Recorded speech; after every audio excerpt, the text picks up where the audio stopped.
What happens when the lonely high school nerd discovers the biggest secret of the strange new kid at school? We start the story with a terrible and frightening piece of news. In the early hours of February 3rd, 2 fatal animal attack incidents occurred in Chu County in the city of Kibé. The police state that one of the victims, Jiang Moxiang, 65 years old, died in an extraordinarily cruel way, and that his attacker could not be identified, nor was it possible to know which direction it went, having left behind an abnormal trail. Meanwhile, at secondary school number 40 in the city of Kiwon, our protagonist is shocked by this terrifying report. Not to mention that it's not the first time. Lately, so many strange incidents have been happening that people are starting to question whether the animals are coming from the outskirts of the city. But at the moment, her concern is grabbing all the newspapers in the school's maintenance room. Something catches her attention. Noticing a few girls gathered together, strangely interested in knowing whether the new maintenance employee is going to fix the roof, these students are completely in love with him, and he must be at least 1.90 meters tall. However, what really stands out is that one of the girls says the guy is kind of scary, that just looking at him makes you feel an overwhelming urge to run away. Suddenly, one of them realizes they're being watched. So she starts teasing Shuting like always, and notices that the protagonist is taking out the trash again, which leaves Shuting confused. After all, these papers cost 5 wens per kilogram, and the older archived ones are worth even more. So adding everything up, it's a good amount of invested money. This idiot girl really doesn't understand the value of that, which she laments. The girl gets annoyed, asking why the protagonist has that look on her face, acting all high and mighty just because she's holding a bit of trash. Like she does every single day of her life, she starts bullying Shuting, saying she's been acting like a fool ever since she hit her head in elementary school and that she's still keeping up this little fake act. The girl pushes the protagonist, who has even worse luck because the railing of that building is broken and comes loose easily, almost causing a tragedy. But before something worse happens to her, her guardian angel comes down the stairs, holding the blonde girl and stopping her from falling into the abyss. Shuting looks at her savior, wanting to know who this mysterious, tall, dark-haired guy is. The guy doesn't seem very emotional, and just tells her to keep her distance. The troublemaking girls are impressed, recognizing that this is the logistics technician. The dark-haired guy comes down the stairs complaining that they're in his work zone. Intimidated, the other girls run away. But Shuting stays there, curious to find out more about her hero. She gets startled when he asks if she needs something. The protagonist also runs off from there, apologizing. And just like that girl, she also wonders why this person gives her chills. However, even with that scary aura, he was the one who saved her. So Shuting runs back. With a cute bandage, she covers the wound on her hand, and thanks him for the help earlier. Then runs away again because the guy is still scary.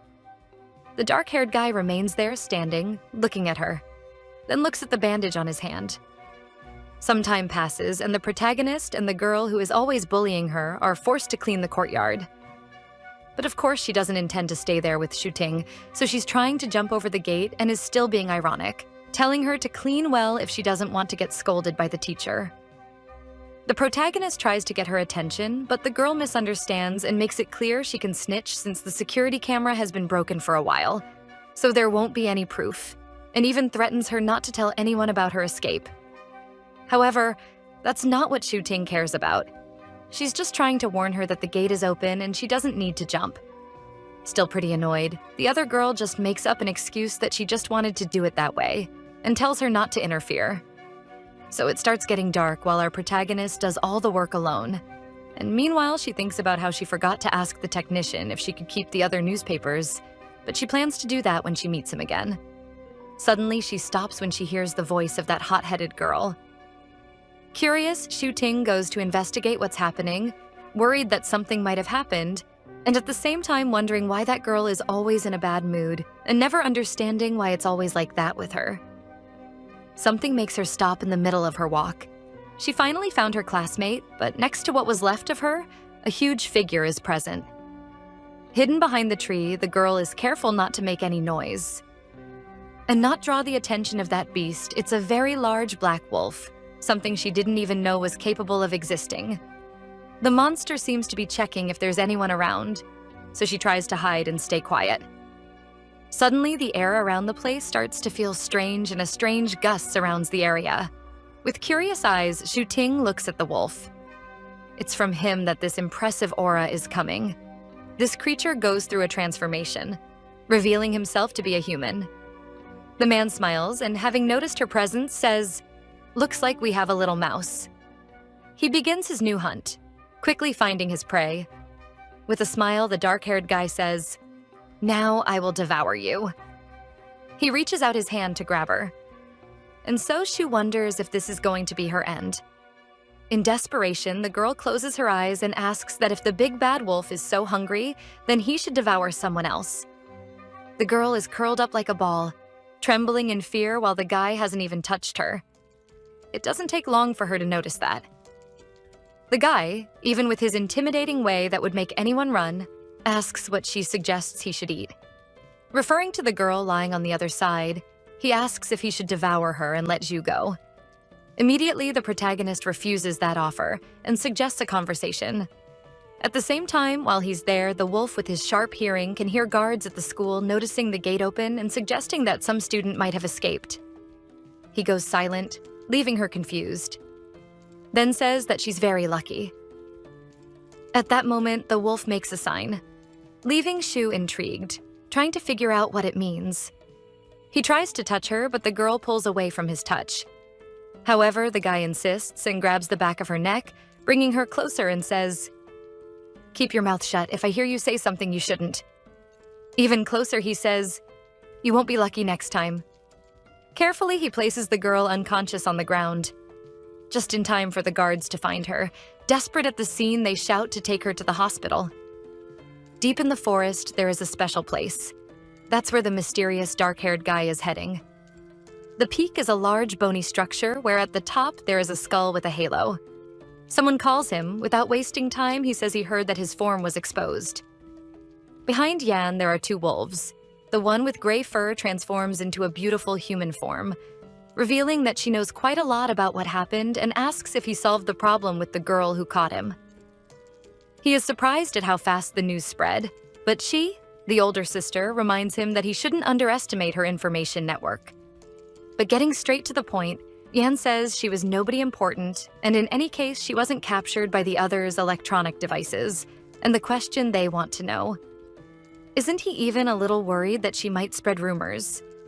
However, the middle brother doesn't have that kind of concern. After all, humans are all the same. Saying all kinds of nonsense when they face the unknown in a way that no one would ever believe. Not to mention that some would even start praying to their gods.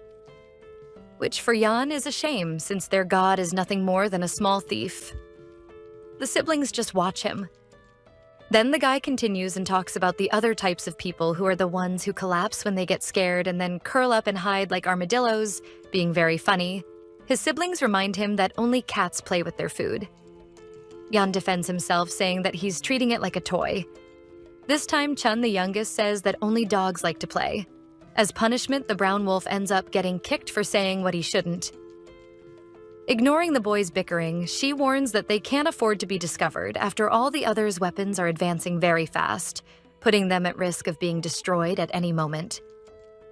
The older sister has something to give to Yan. It's something that has been passed down in the family. A fragment of a heart which she managed to find a way to extract. Then she asks him to take good care of it, because if he loses it, she won't be able to save him. Yan thanks her while analyzing that shining crystal. She explains that he must use the fragment to find the guardian and the heart that he is guarding. Only then will their species have a chance to survive. While looking at that beautiful sculpture, the guy thinks about his mother. Clenching his fist, squeezing that stone, as if at that moment he were sealing a promise. This action of his was casual, just his brain doing something unconscious. But it generated something. Yan notices that the fragment reacted to his squeeze.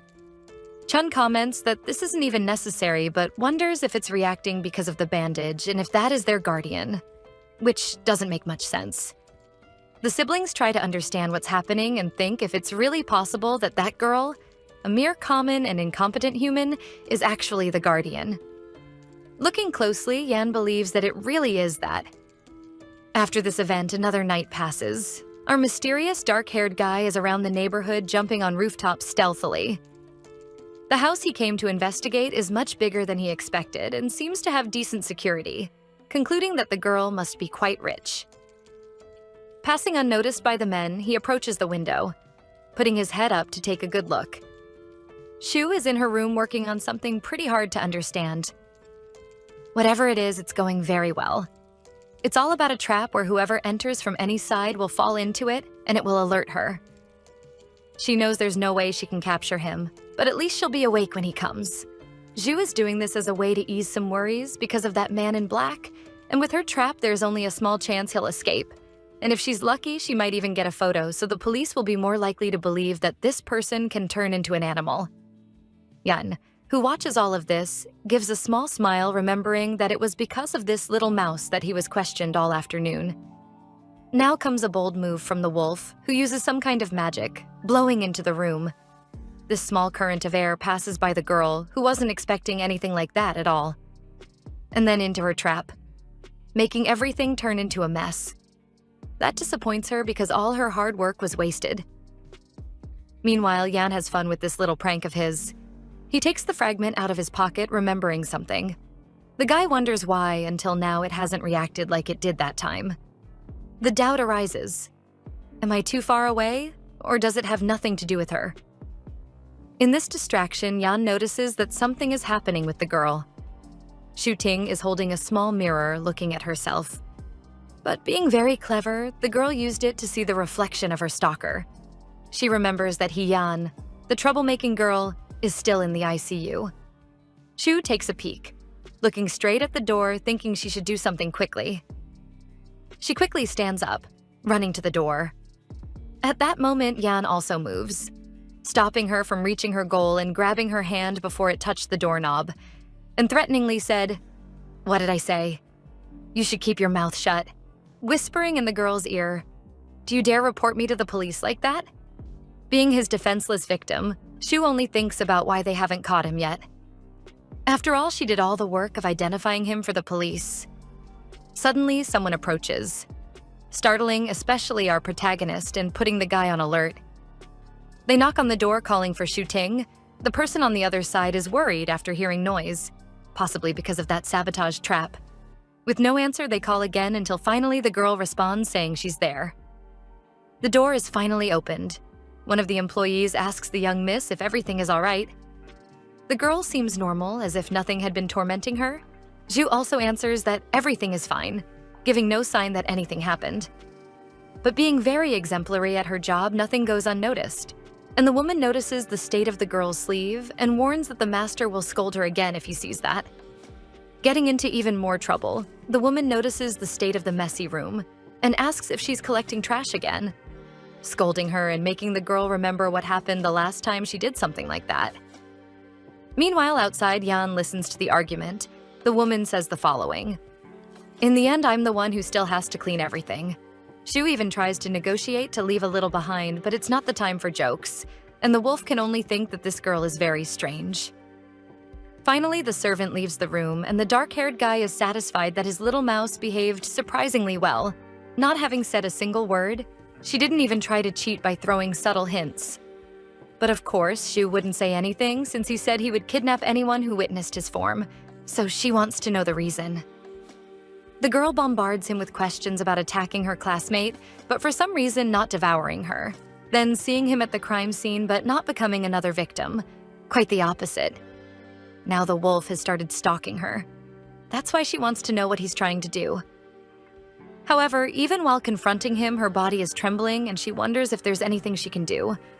Not to mention, she doesn't even really know what he is. Yan simply answers her saying that he's doing all of this because it's funny. It's not just about immediately devouring the prey, but about feeling the way his toy trembles, the high-pitched screams of despair. He continues, and the way they behave, living in constant terror without knowing when danger will strike, and that's what they live for. Finally, Shu cuts off this monster's speech. She calls him a murderer and assures him that he will be caught sooner or later. The girl thinks that if she can stay calm, maybe she can get him reported again. and the idea crosses her mind that if two people accuse him of being a killer, maybe they will believe it. But in that moment, in a moment of despair, she throws herself to the ground, surrendering to the killer, because if he's going to tear her apart, then he should just do it and get it over with. After all, it's not like the girl could overpower him or escape. Yan looks at her. Then he starts to laugh, going serious again. The wolf has a proposal, asking her to close her eyes and not move, telling her to be a good girl and cooperate with one thing, and that way he won't hurt her and she'll be able to get rid of him. Even thinking this might be too good to be true, the girl agrees to do it. In the end, it's not like things could get any worse than they already are.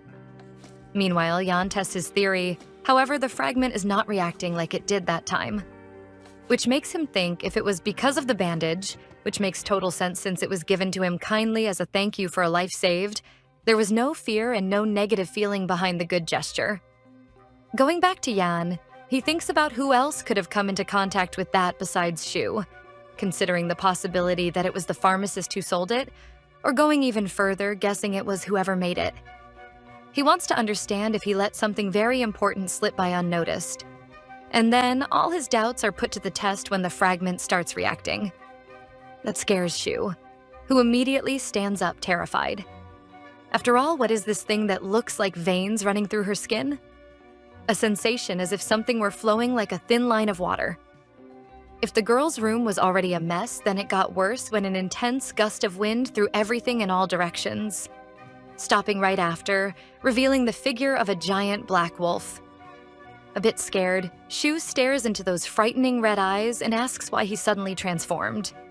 Turning back into human, it's Yan who wants to know what kind of monster she is. This is the first time Shu has met such a hypocritical person. After all, the monster there is him, the pot calling the kettle black. And out of the two of them, it's not this poor and innocent girl who turns into a wolf and attacks people. Meanwhile, the dark-haired guy is analyzing. By the smell, it's clear she's a normal human, and he realized that the fragment actually reacts to her belongings. But now that the item was absorbed, her body is different. So Yan simply grabs her even under protest and clearly breaking the promise that he would leave everything in peace if she cooperated, then tells the girl to stay quiet because he also has no interest in having anything with her. The mysterious dark-haired guy is taking her to the wolf's den in order to find out what Shu really is. It's already very late at night, and the girl remains on the wolf's back being dragged around the world without even having any idea where she's actually going. But she's not very thrilled about this situation either. Suddenly, something catches her attention. There's a suspicious guy around making her think he's a thief. And he's not the only one there. Finally, Yan stops, placing her on a very isolated tree and tells her to stay there very quietly. He then jumps away, leaving her behind, and, well, it's not like in that condition the girl could move anyway. Meanwhile, Yan grabs the wolf and throws him far away. The creature tries to explain that they were just following the suspicious guy and ended up there by accident. But the dark-haired guy isn't worried about that. After all, they knew that area is his and still had the audacity to come cause trouble. Then he asks, "Where does all this arrogance come from?" Still protected in the tree, Shu has no idea what's going on because she can't see anything but believes that the drunk guy is safe. At that moment, the girl thinks about the dark-haired guy who saved her life when she was about to fall when she was cornered, so she's in doubt whether he's there to eliminate or save another person. Still thinking, she realizes she probably won't see him for a good while until things get settled. Going back to Yan, he is received by his siblings. The guy immediately kicks Chun in the face before the wolf could knock him down and says in a bad mood, "We just received 2 intruders? Is that how you patrol the territory?" The youngest has an excuse that they spread the scent everywhere, which made it take longer to track them. That was something they learned very well from the cunning of human beings, breaking the tense mood between the boys. She wants to know why she was called since she warned she would be busy all day. The dark-haired guy already makes it clear that he has good and bad news. The good is that he found the Guardian making the fragment's reaction so intense that it was hard to believe what was happening. The bad news is that it was completely absorbed, and when that happened, he felt as if part of his body had also been taken away. Yan transforms, leaving his siblings confused because it's in a strange and sudden way that makes Chun question if it's some kind of act. But the dark-haired guy ignores it because there's something he wants to find out. Using his night vision, he discovers that Shu is running away just like he imagined she would. Yan starts running without giving an explanation. Then Chun explains that it's about the girl who gave the bandage because he can smell her scent on his brother. A few moments later, she explains that a part of the dark-haired guy's body, together with the fragment, was absorbed by the girl. And when they are not together, Yan can't even maintain his human form. Zhu is there listening to everything after being brought back once she was tracked down. The older sister says it will take some time to figure out a way to recover the fragment. So until then, Yan is forbidden from staying away from her. Of course, that news doesn't please Shu at all. Having this annoying guy following her around, not to mention he didn't even keep the promise that he would leave her alone if she did what he asked. At the den, Shu comes across things she never imagined she would witness, like the wolves just gathered enjoying the sunny day as a family. It's really very hard to believe that things look like this, like the siblings gathered like normal people. Even crazier for her mind is seeing Chun asking his brother to change his slippers because he had just cleaned the floor. Shouldn't they be living like wild wolves? She thinks a bit about the giant canine creature casually entering the house, living on the outskirts of the city, and even so apparently the neighbors haven't seen him. And another thing, aren't they worried about the girl reporting them? Then it's Yan who answers her question, saying that the fact they brought her there means they're not really worried about her telling others. That catches Shu off guard, and she believes the guy might be able to read minds. The dark-haired guy even encourages her to run to the police and report him to get him arrested, but guarantees that all that attitude would be useless. Cornered, Zhu asks why all of this is happening. With that usual mischievous smile, he answers, "Try to guess." The girl grabs the hem of her clothes in an attempt to stop her hands from shaking, being completely affected by this situation. That feeling once again doesn't go unnoticed by Yan, who seems to have some kind of connection with her, more than he imagined, to the point of suddenly transforming into a wolf. That causes different reactions. Chun angry because he had just cleaned everything, and even so, his brother insists on being the messiest person, and she realizing that things are more complicated than she thought. Meanwhile, the other two are in a small confrontation. Shu remembers she mentioning about her ability to control part of the animal transformation, while the dark-haired guy is still trying to understand what kind of pressure that was that he just felt. Then the two come to the conclusion that the transformation depends on the protagonist's mood. An idea crosses her mind. What if she uses that to protect herself? Would she be safe that way? That makes her very happy.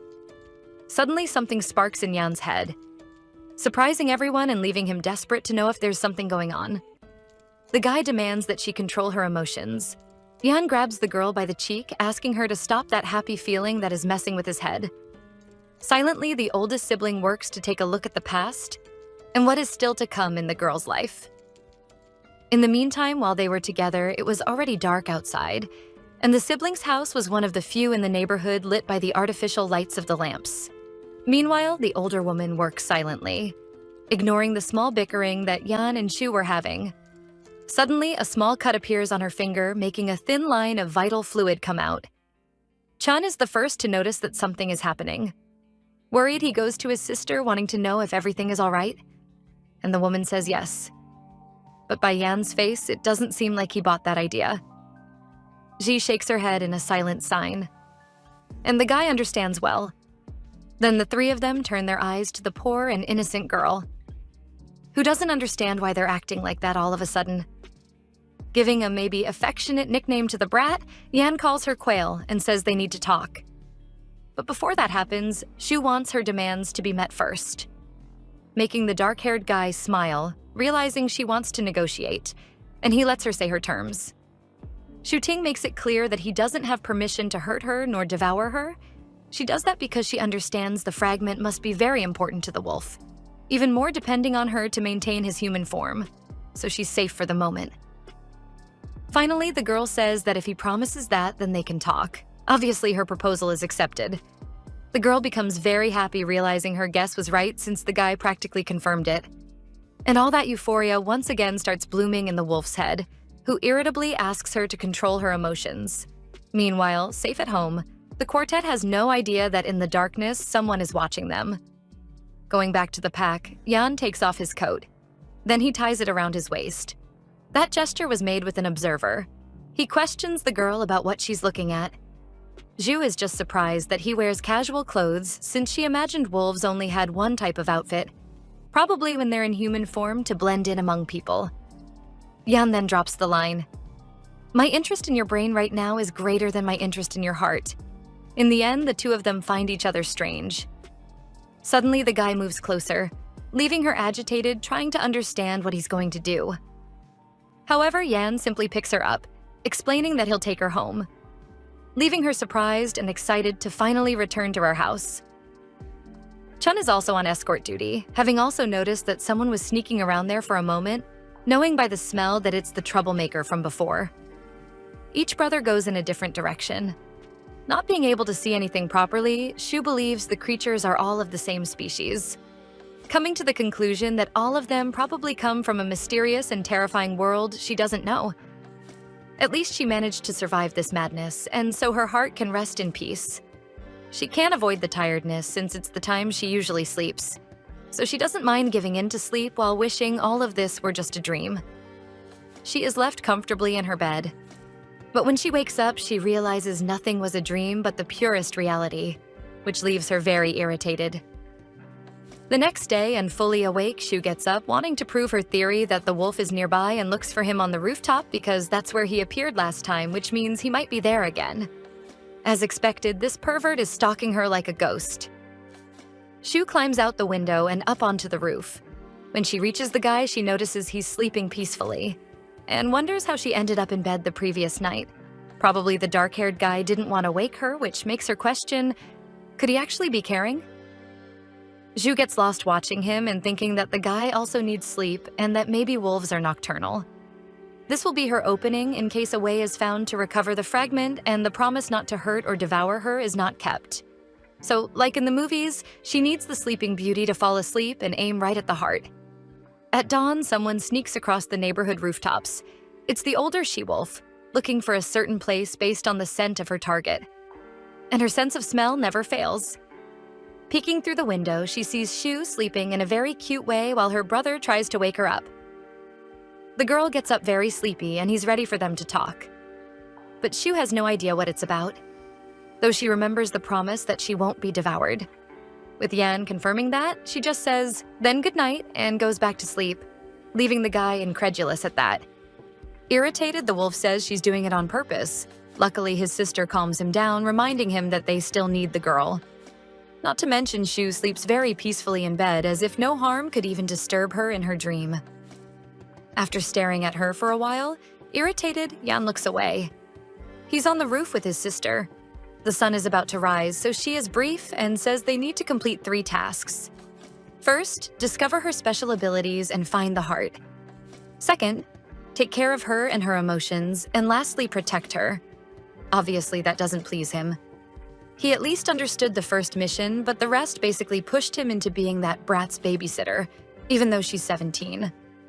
At first, she wondered how an ordinary human could get involved with their species, and yet the fragment, along with a part of her brother, was absorbed by that girl. That gem chose her just as it chose the guy. Therefore, the task is his.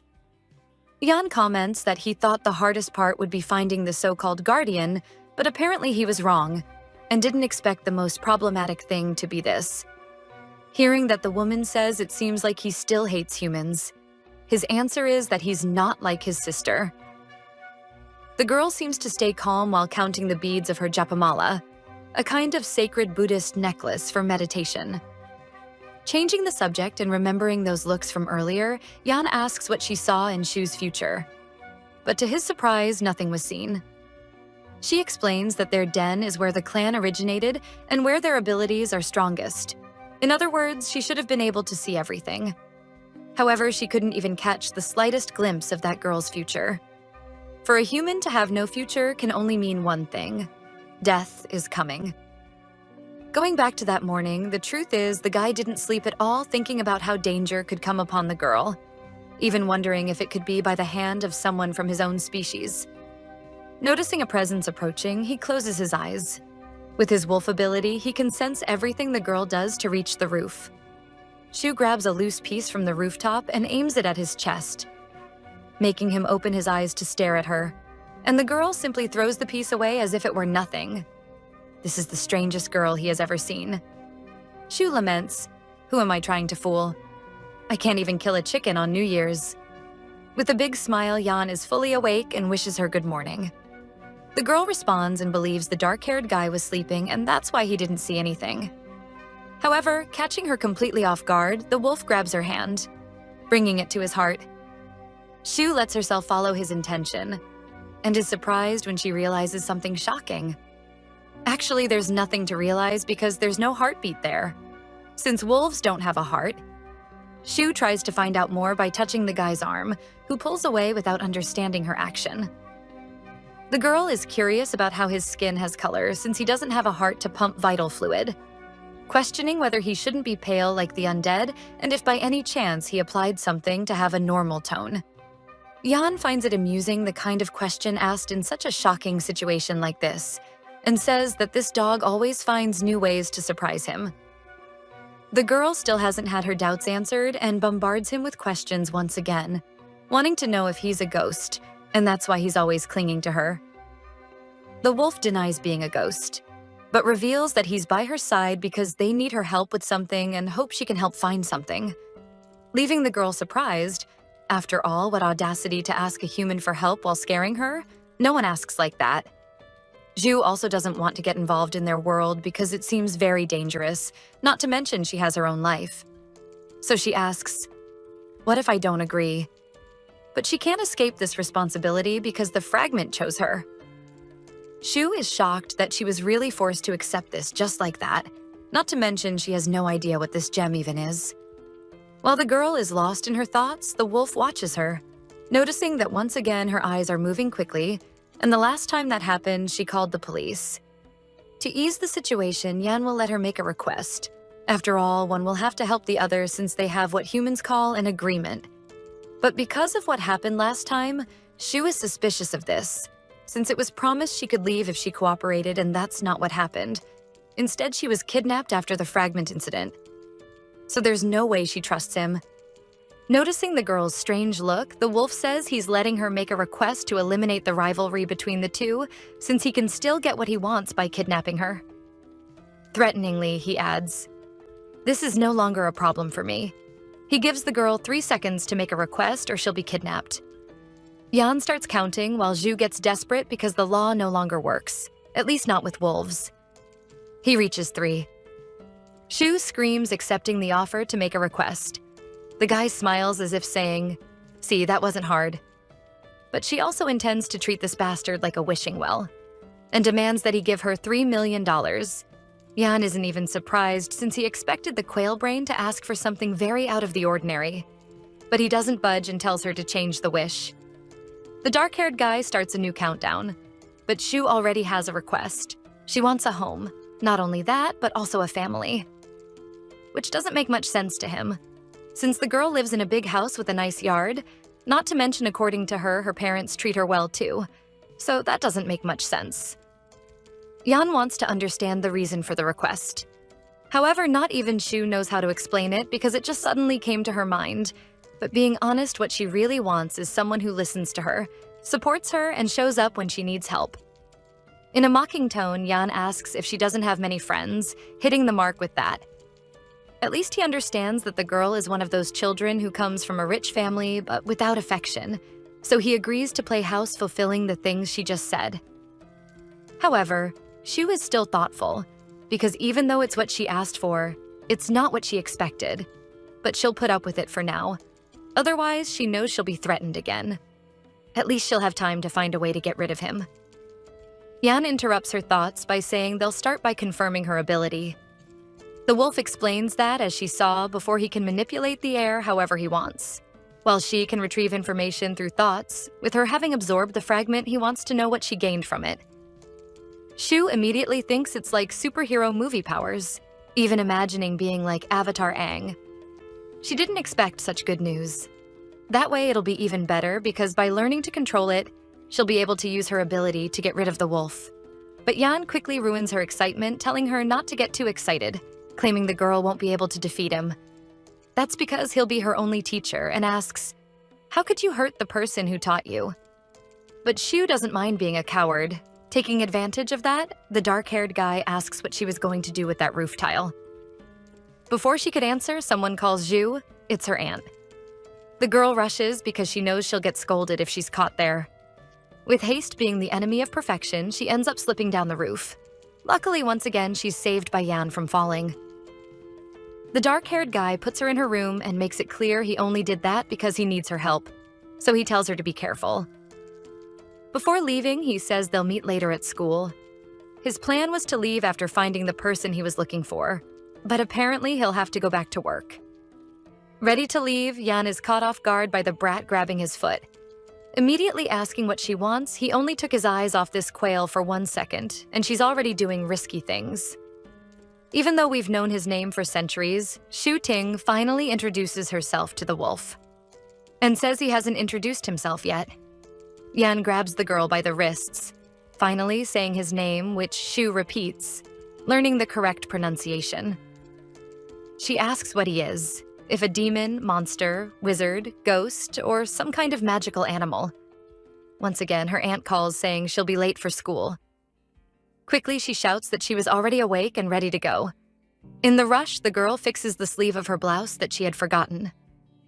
Before she leaves, Yan reminds her that her class had an off-campus event that day. In an intriguing way, he says, "You'll find out what I am at the event." Shu finally arrives at school. After a bit of adventure, she had forgotten what her school life was like. Her desk is full of offensive notes. But that doesn't seem to shake her anymore. Maybe she's already used to this kind of treatment from her classmates. So for her, it's fine. Shu picks up one of the little papers, analyzing that it costs about 3 cents per kilogram. Apparently, she was the first to arrive, so she wonders when they put all this there. But soon, she starts hearing voices outside. Girls angry about what happened to the troublemaker Hejian, and about the protagonist lying saying an animal turned into a human.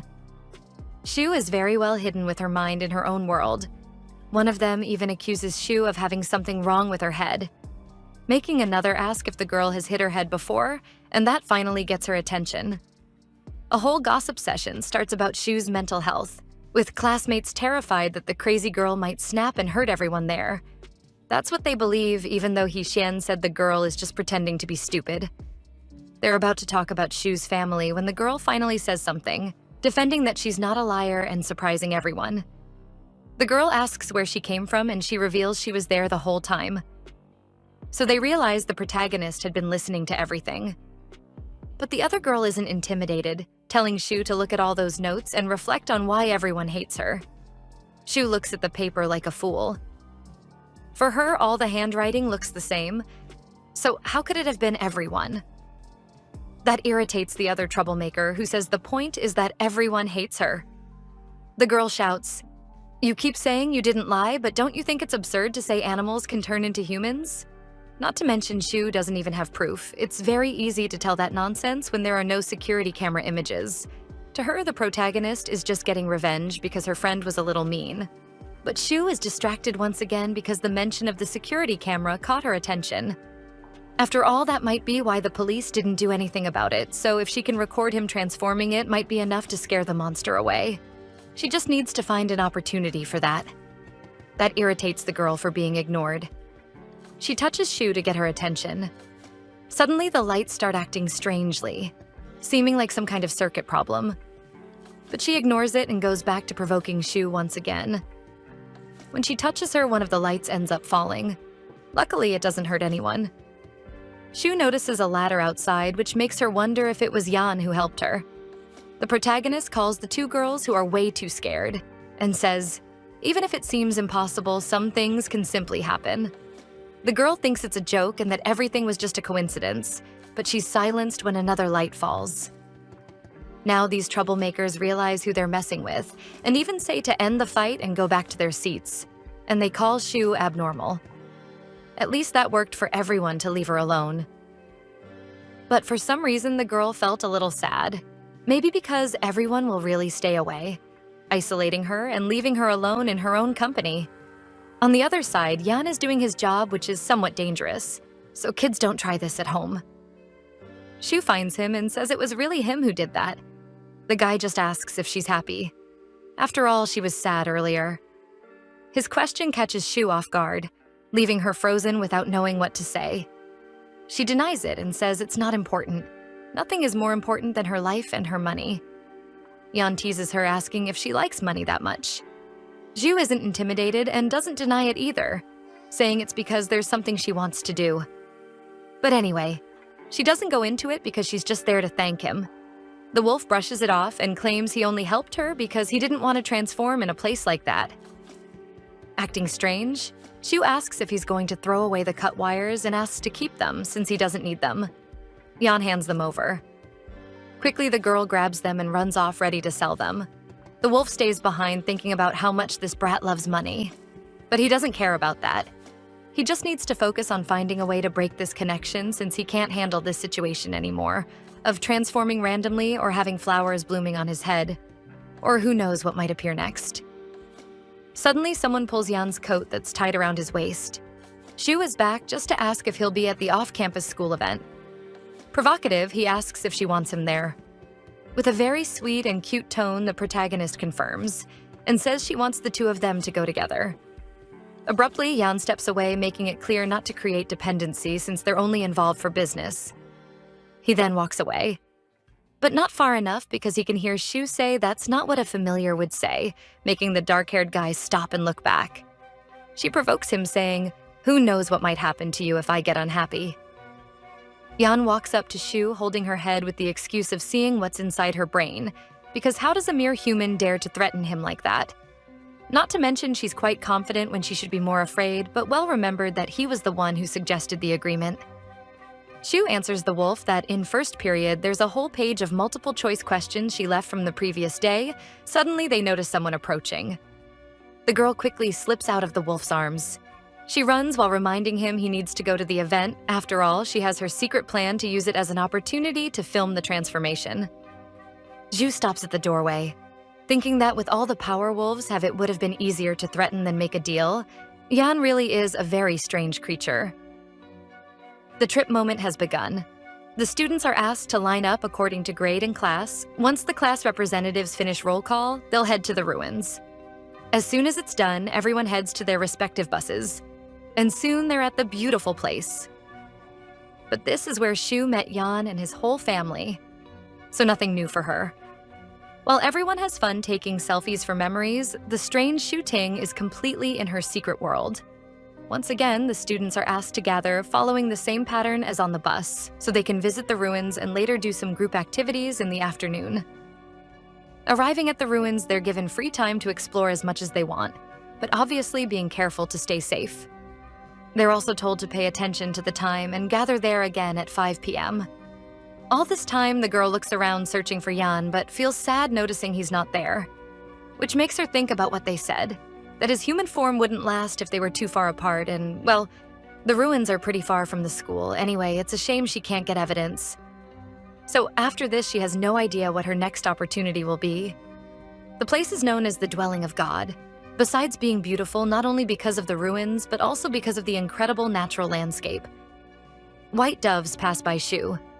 Her eyes shine with emotion because after 17 years of existence, she finally feels what it means to be stunned. The guide continues narrating the history of the place, saying that in the folklore of the local ethnic groups, this place was considered the dwelling of God, the one who gave his heart to his faithful, producing gifts that allowed humans to drive away monsters and plagues and put an end to a century of disaster. Shu is in front of something that feels alive before her eyes. The world stopped, and her heart raced. Unlike the gods of other cultures, this one faced away from the people because according to legends, he was compassionate and couldn't bear to see people suffer. For Shu Ting, for a moment, for a fraction of a second, the world became completely silent, except for a familiar voice shouting, "Xu Ting," and she immediately responds to the presence. The girl gets scolded and is told to at least pretend she's paying attention, and warned that if it happens again, she'll have to write an essay evaluating the folklore that was just discussed. With everything settled, the teacher continues. Everyone is asked to look up. The birds together at that moment symbolize freedom. There's something more Zhu notices. It's possible to see tears, which means he is compassionate and kind. The ruins tour ends and the teenagers are taken to explore another place, starting a new group activity heading to the open field nearby. One of the girls asks if it's going to be the three-legged race they were practicing. The woman confirms. The teacher also says there will be prizes and asks them to get ready to take some nice group photos. She unfolds the ticket sheets, which means they'll be able to go on the rides for free. And of course, that catches our protagonist's attention, since each one costs about 280 wens, or just $80. The teacher asks them to form the groups. Everyone in Shu's class is already in position, and without feeling intimidated, the girl stretches out her arm to form a human chain, all for those tickets. In their positions, the red flag waves, starting the race. Zhu's team runs, but it already starts badly, with one girl stepping on another's foot and throwing off the rest. That causes an argument because even though they practiced every time, this always happens, with accusations of someone taking bigger steps than the others. Shu is worried because this is putting her prize at risk. Not allowing that to happen, she calls out to her classmates. And it's necessary to explain how they should run together, asking them to pay attention to the steps of the group ahead. Even in such a serious moment, Shu gets lost in her thoughts when she notices that everyone is really paying attention to what she's saying. That's pretty nice, even if they aren't friends. Anyway, the group in front trips, and this is their chance to turn things around. The group wins, and while the others celebrate, Shu finds it very strange that it was so easy, like it was a miracle. Seeing the girls happy, the protagonist even wonders if she should try to fit in. But they just move away as if Shu didn't exist. They only cared about the tickets. The girl's hand is still left hanging in the air, but soon another hand meets it. It's Yan, surprising her by appearing out of nowhere and asking why she's holding her hand out like an idiot. But all Shu cares about is that he's finally there. The protagonist is impressed by the high five. It may seem silly, but not for someone who never even received something like that from others. She steps back asking what he's doing there. The dark-haired guy says he's making sure she keeps her part of the deal. With that smile, he says, "Did you think you could give me orders without doing anything?"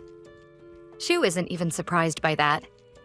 Yan wants to take advantage of the fact that the girl will be spending the night there, asking them to meet at the back entrance of the lodge to find out exactly about her abilities. But the girl suggests they meet at the ruins, because she really likes that god, finding the statue beautiful and well sculpted, giving off a friendly feeling. Yan, with a deep and frightening voice, tells her to shut up, refusing to go there because it is omnipresent. At that moment, the dark-haired guy looked like the twisted Yan she met for the first time. Finally, night falls. Shu shares the room with a classmate, who luckily for her is already asleep, and this is her moment. Since she can't turn on the lights, it's very hard to see, making it a difficult task to find her shoes. A beautiful and glowing butterfly appears, catching the girl's attention. Shu goes to the window to see it better, amazed that something like that exists. She gets desperate when she sees the butterfly flying away, and even worse, it's heading in the opposite direction of the back entrance. Shu takes the risk of going there just to make sure she gets good photos. After all, Yan won't get mad if she's really quick. So she follows the glowing butterfly. What's strange is that the statue from earlier ends up appearing in the photo. She walked so much that she didn't even realize how far she had gone. Shu Ting greets the statue, saying they were destined to meet again. Then that beautiful glowing butterfly turns into something terrible. But the protagonist, distracted by the photos, doesn't even notice. That monster can hear the beating of her heart, letting out a terrifying sound right after. Shu trembles with fear. And when she turns around, it's too late. The monster is already attacking. The protagonist barely manages to dodge. That monster is enraged, wanting her heart. Unfortunately, Shu can't run faster than it. She wonders why she always ends up running into monsters. First Yan, and now this one. Shu closes her eyes, waiting for her end, but something makes her open them. A huge black wolf with red eyes is attacking the monster. With one bite, it throws the creature far away, and it turns back into that butterfly. Yan realizes his strength is fading. Just like his hearing and sense of smell were weaker than normal when he was looking for the girl, starting to believe it's because she's afraid. Meanwhile, Zhu notices that moths seem to be surrounding them, and knowing that each one can turn into that monster, she wonders what they are, and why there are so many. Yan is the one who answers her. "Didn't you say what I am a moment ago?" They're like me, they're monsters. The dark-haired guy says both things exist in the same way because they're the same type. Shu asks what exactly those things are. More butterflies transform into the creatures. While preparing for a serious fight, Yan explains that they are beings from the other side of this world who had their hearts stolen by her god. Those words hit the girl, who is already tense enough to understand very well. Shu argues back because she heard that the god gave his own heart to humans to help them. Yan asks, to drive away monsters and plagues? In other words, what they are. He explains that demons, monsters, and plagues in folklore, or anything humans can't understand or believe exists, is what they are. So the gods stole their hearts and used them to erase their existence and also forced them to wander on this side of the world, over time being worshipped and believed as he is. Yan says, that supposed great god of yours is nothing but a liar. The wolf touches the ground and the light that was there spreads like a root, creating cracks in the ground and hitting the monsters. Shu is impressed. But there's no time to celebrate because more start arriving. Will Yan be able to handle all of this? The girl looks at him strangely and asks if he's okay. Yan is worried that there are too many there, so he'll have to think of something else to solve the problem. More important than that, he can't leave the girl alone. Before another one appears, he needs to do something. Yan asks Shu to take off her clothes. Obviously, that suggestion is not welcome, but he ignores her protests and pulls off her sweater. Yan then puts his necklace on her to hide the monster's scent that targets her heart. He also tells her to leave her clothes there to distract them for a while until they fully transform. The wolf orders her to cross the forest and look for his brother Chun and stay with him. Zhu is still frozen, so the guy shouts telling her to run. She's worried because she understood that these monsters are very hard to face alone. Not to mention that since the beginning, it's as if she can feel that the dark-haired guy is weak at that moment. She knows that when she comes back to help, it might be too late. She can't let Yan die. She just needs to find a way. One of the creatures fallen on the ground catches Shu's attention. She stops looking at it. Realizing by the pattern that they are actually moths, thinking that Yan's true form is a wolf and that he always says his sense of smell is sharper than humans, she wonders if that means these creatures share characteristics with their animal form. And for a moth, what would that be? Of course, its weakness is fire. Shu shouts that she found a solution and tells him not to push himself too hard. Obviously, that leaves Yan alarmed. Another attack is made. And the wolf immediately grabs the creature by the throat, throwing it far away. He stands in front of Shu like a protective shadow, but the girl won't accept that role and asks if he didn't hear her. Yan doesn't care and doesn't want to know what idiotic idea came into her mind. He just wants her to go, being cruel in saying that she did nothing but cause trouble by staying there. He tells her to do what he asked. After all, the girl still has the fragment, making her responsible if something happens. With a low voice, almost hard to hear, Shu finally agrees, apologizing for everything she caused. And so she steps away. Yan even looks back as if finally feeling the weight of his words. But it's no time to think about nonsense when an army of monsters is there. Meanwhile, Shu runs desperately for her life. Her heart, because of fear and running, beats even harder. And to the creatures, it's like a call, louder and faster in its rhythm. But at least she escaped those ruins. After looking back, her path continues. Back to Yan. Now in his giant wolf form, his prey are torn apart like rag dolls being ripped. However, there are more than he thought, as if they never stop coming. And at this point, the wolf is completely weak. If they don't stop, it could be his end. There's something there he can't identify. Yan then remembers what his sister said. The situation is that a part of your body along with the fragment was absorbed by her. When you're too far away, you won't even be able to maintain your human form. Maybe that makes sense, but it's not the time to think about it. These monsters rush at him, surrounding him from all sides. Even being swallowed by those mutant moths, he can see in the distance a bit of fire. That makes him remember something, of furious people holding torches and shouting to capture and burn him. Yan was just a child. The little one's thought is why this time was different, but without caring about what could happen, because all he wanted was to find his mother and leave together. But those people who tied him with barbed wire kept shouting to skin him and leave him like what was left of his mother. They said, "Sorry, boy. You can only blame yourself for being born like this." With tears in his eyes, the little one waited for his end. The same flame reflects in the wolf's eye. But this time, it's not suffering. It's a spark of hope. Shu is back, riding a bicycle and holding a torch. That makes all the monsters turn their attention to her, and sets off an alarm in the wolf because this idiot girl had the audacity to come back. The Mothmen are drawn to the light. Maybe that's how they can see a human heart. But at least Shu's plan is working. As they get closer, she starts pedaling. She needs to be fast. Very fast, or those monsters might catch her. Finally, she reaches the spot of her trap. Shu throws the torch onto the pile she set up. Soon the fire spreads, scaring not only the creature, but leaving the girl impressed that her plan is actually going to work. Answering the call, the Mothmen jump straight into the flame one by one. She lowers her head to protect herself. But even so, one dares to attack her. A strong gust of wind sends the creature flying away. Back in his human form, Yan manages to catch Shu just in time. The girl is surprised and says it's not the time to talk, but wants to know if that was the brilliant idea she mentioned before. Showing dominance, the girl says, "Well, it's working, isn't it?" Even if he mocks her for bringing fire to the mountain. Changing the subject, the wolf says they need to think about how to get back since the bicycle is broken with no chance of fixing it and he's too weak to carry her. Shu Ting doesn't intend to leave. She doesn't want to go and asks him to rest a little while she protects him, assuring him she'll warn him if more of those strange things appear. She also says that when a car passes in the morning, she'll hitch a ride to Chun so he can help them. Shu also has a plan to hide the bodies of the Mothmen.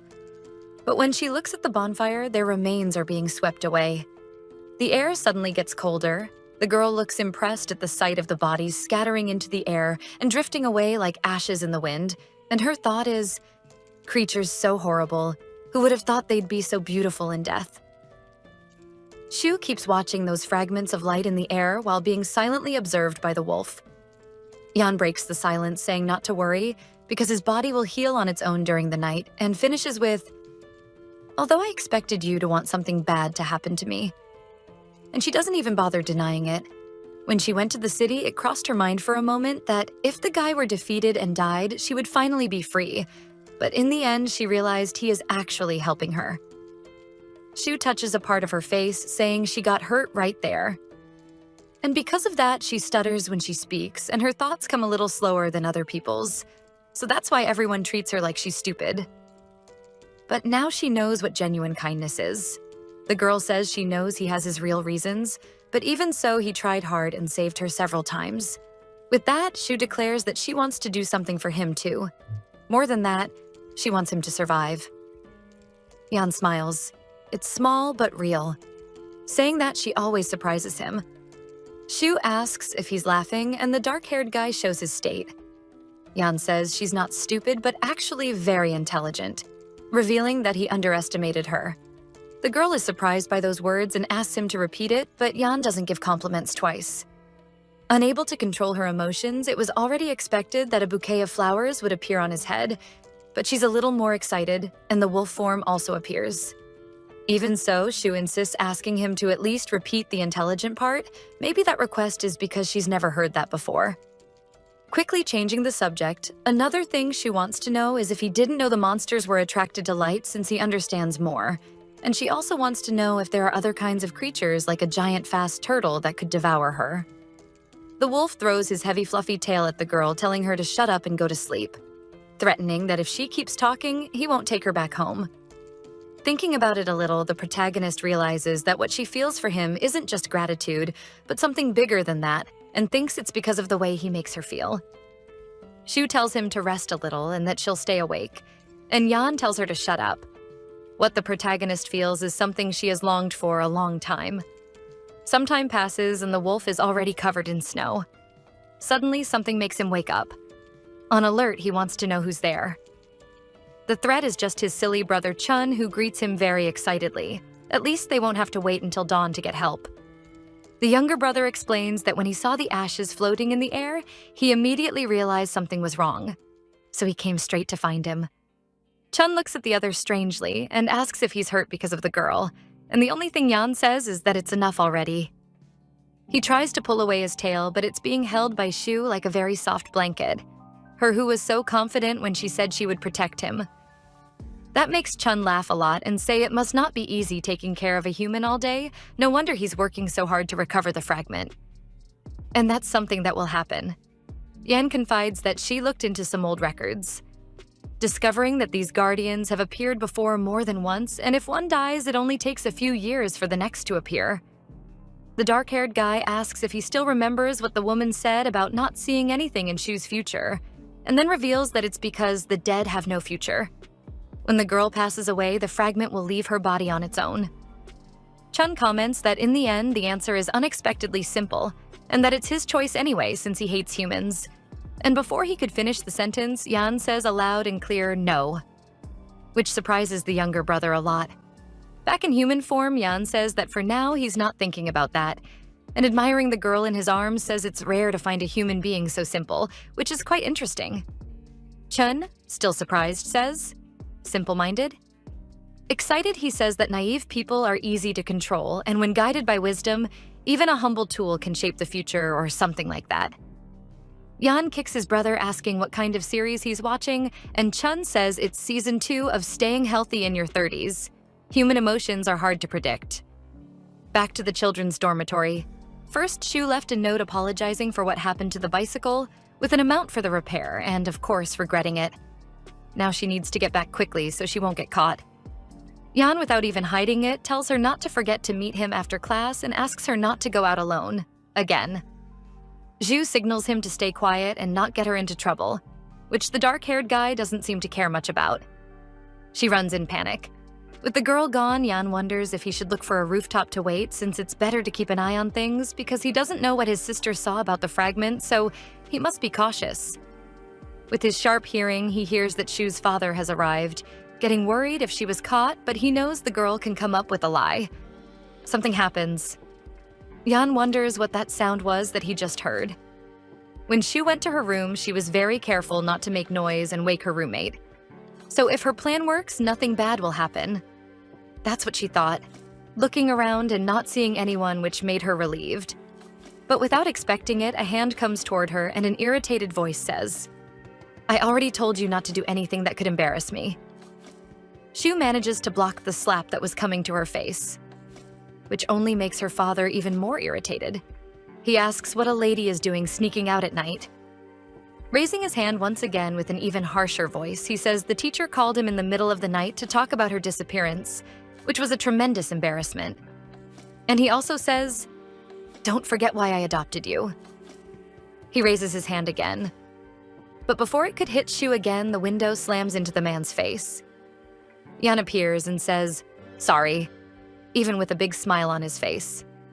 Without being intimidated, the dark-haired guy asks if he was about to hit the girl. The man, still a bit dazed, asks who he is. More people gather. The teacher appears wanting to know where the girl went because she was worried since her roommate reported her disappearance. The father falsely thanks the woman. Yan even stares at him, seeing how cynical he is. The father apologizes for the child causing so much trouble, even though the woman says it's fine. Shu also apologizes for causing concern. The teacher says he is a good father. And he says Shu has been a troublesome child since childhood, so he always had to take good care of her. Yan doesn't fall for that nonsense about being a good father. In fact, he even remembers the guardian's unusual request, asking for a home and a family, finally understanding the reason. After that fateful moment, it's time to go to school. As soon as Shu arrives, she becomes the subject of whispers among her classmates. But her thought is about meeting Yan later, and of course being more careful this time. The first thing the girl finds strange is her desk. They didn't leave any papers, so she won't have luck recycling. But something else more interesting catches her attention. Hee-Shian is apparently back at school, and now that she's awake, will Yan's identity be made public? And to make things worse, the police are there too. She gets worried considering the possibility that they're there to arrest Yan because no matter how powerful he is, he won't be able to defend himself against weapons. Zhu needs to help him. He already hurt others before, and who knows how many victims he might have made before she knew him. After all, a hungry wolf like that wouldn't spare anything in his path. The protagonist is confused and torn about this situation. In fact, she wonders why she's so sure it was really him who hurt He-Jian, after throwing her backpack onto the chair without the slightest care.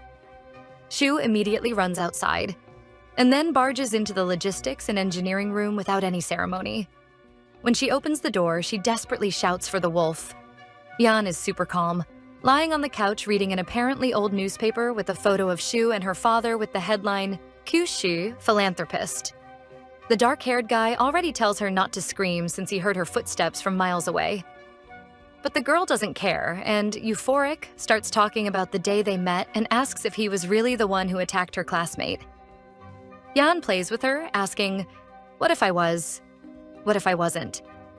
and tells her to worry more about herself, leaving the girl doubtful.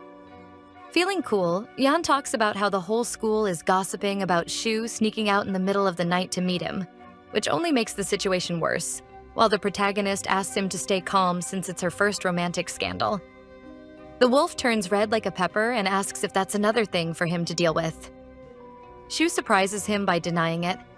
After all, the most important thing at that moment is that the student who got hurt is back with the police, and she asks what he plans to do about it.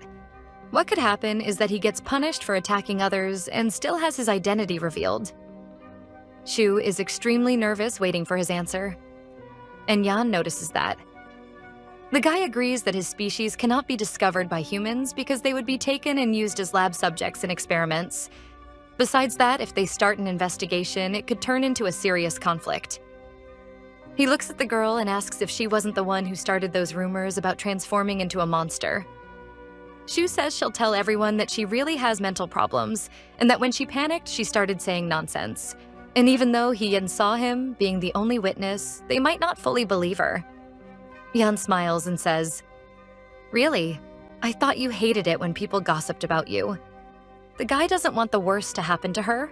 What she intends to do will confirm all the rumors about her mental state, and they might use that excuse to exclude her even more, and those who are already mean might get worse. With a calm voice, he asks if she really thought it through.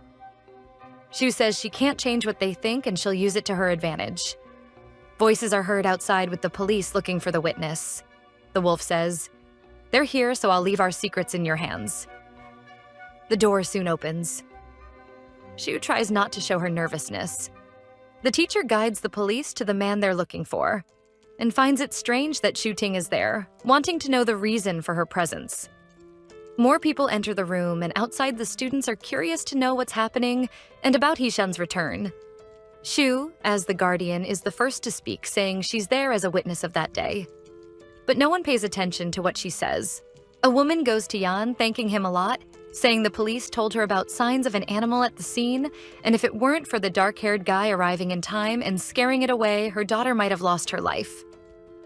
Zhu's reaction is total confusion.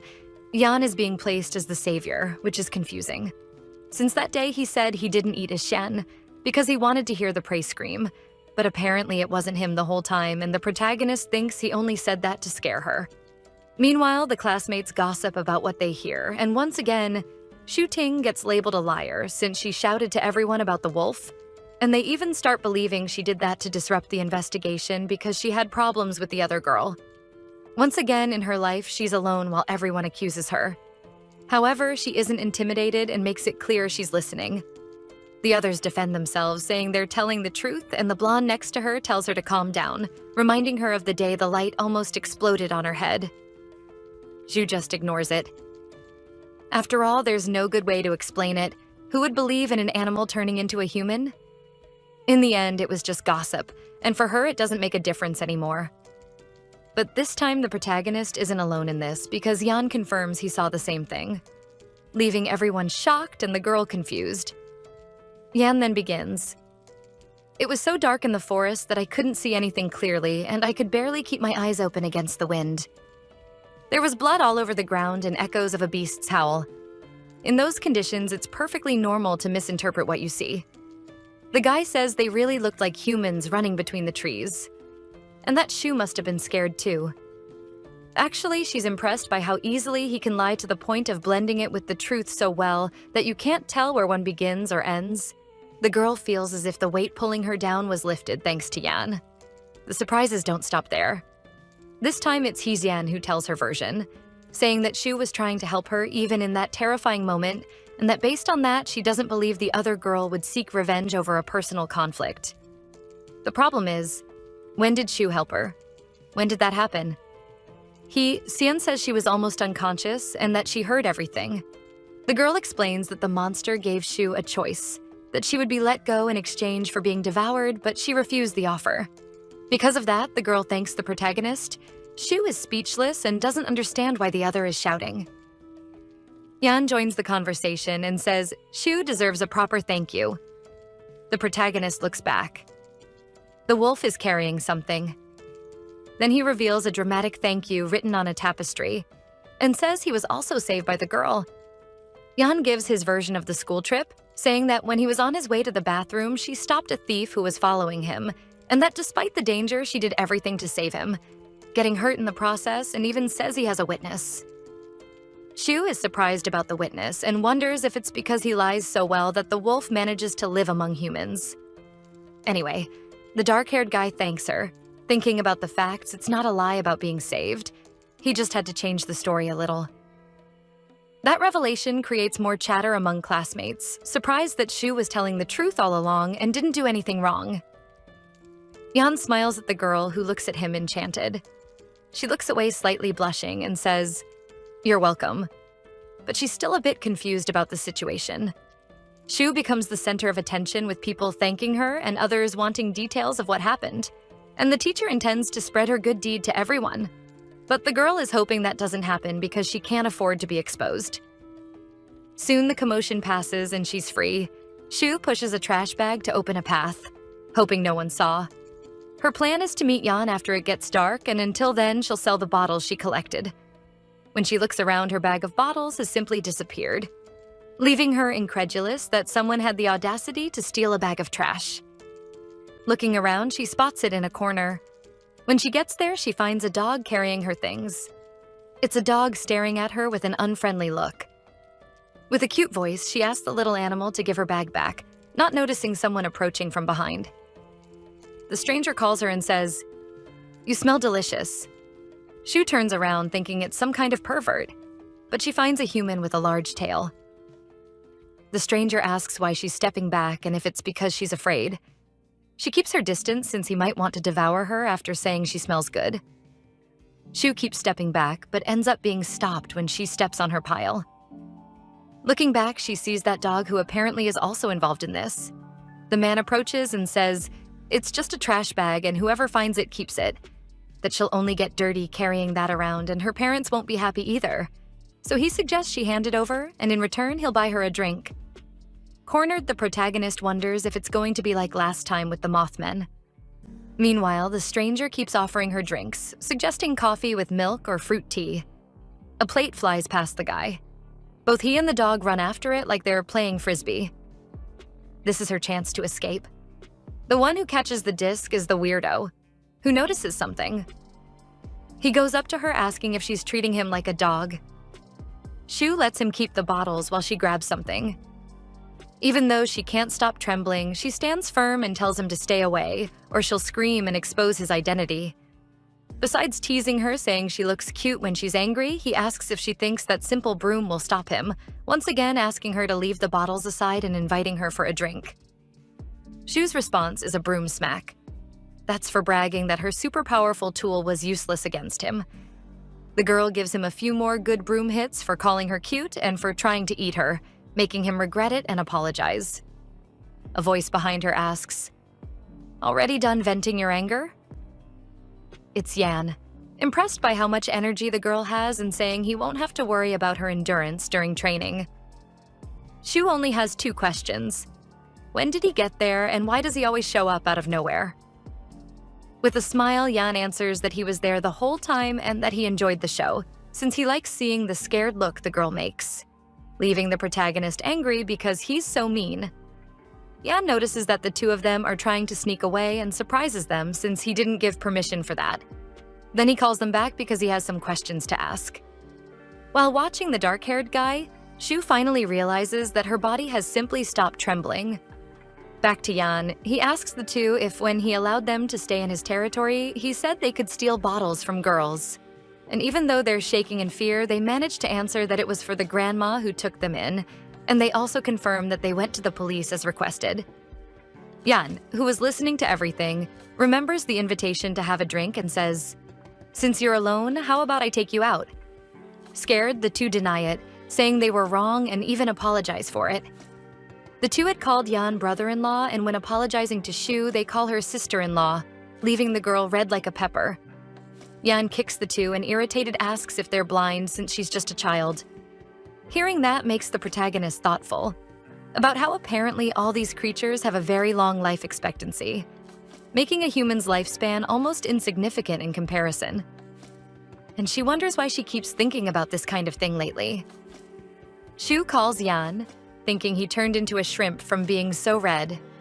The red one, Yan, asks what nonsense she's thinking about, and tells her very delicately to control her emotions. Back to the two troublemakers, Yan steps on their tails and warns that he'll expel them from his territory if they do that again, and finally orders them to get out of his sight. The two run away like cowards, and there's no need to worry about their tails being visible since humans think it's just an accessory. It makes sense to Shu, but at the same time, she finds the scene of those two familiar. Well, at least now she has her bottles back, which makes her very happy, while Yan questions the fact that she put herself in danger over some plastic bottles and didn't ask for help.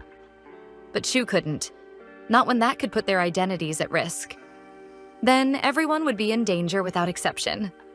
After hearing that, the wolf laughs and says that compared to them, the girl is like a small animal. Even under the threat of getting hit with a trash bag, Yan says she has a small brain, but the girl ignores him because she has something more important, like selling her bottles. Curious, Yan wants to know why she's exactly so desperate to earn money. Because even though she lives in the attic, he noticed from the clothes she wears that her adoptive father doesn't seem stingy and asks if she really needs to go around collecting bottles to sell. Shu stays silent for a while, then reveals that she made her clothes herself. The protagonist collects old clothes, adjusts them to sell later. She also makes money that way because she wants to pay everything back to her father as quickly as possible. Not understanding, Yan asks what she means by that. Shu says the rules. The first is to reimburse him for all the money spent raising her, and the second is to be obedient and presentable to maintain his public image. Those were the conditions of her adoption. Because of that, she needs to save money, and when she gets to college, she'll work part-time to pay him back even faster. And her goal after graduating is to become a stylist and, of course, travel all over the world, getting inspired by all the different views. Shu hopes that when she becomes an adult and pays everything back, she'll finally be free. A voice says, "Don't move, you can hide here." The boy says that no one knows the place except him. That is hope for the little wolf who thanks him with his bright, teary eyes. The blonde says there's no need to thank him since he was helped several times by Yan, and besides that, they're best friends. But those furious people carrying torches caught him. Then, already in his animal form, Yan met the other wolves, calling him to live in the pack since that's their lifestyle. They're never alone. Unfortunately, he wasn't well accepted since some feared he had bad intentions, while another defended him, saying the hunt would be difficult so they would need to borrow his strength. Because even though he's young, his physique is like theirs. People are like that. Either they charm you with sweet words, or they hide like larvae plotting to feed on every drop of your vital fluid. A bird falls to the ground badly injured. Yan, now an adult, stops and looks at that poor animal. The bird is unconscious. Then Yan turns around and continues on his way. It's a little later now and it's raining heavily. The wolf looks out the window. Then he gets up and goes to the kitchen. He throws some crumbs into a box, giving a little extra food.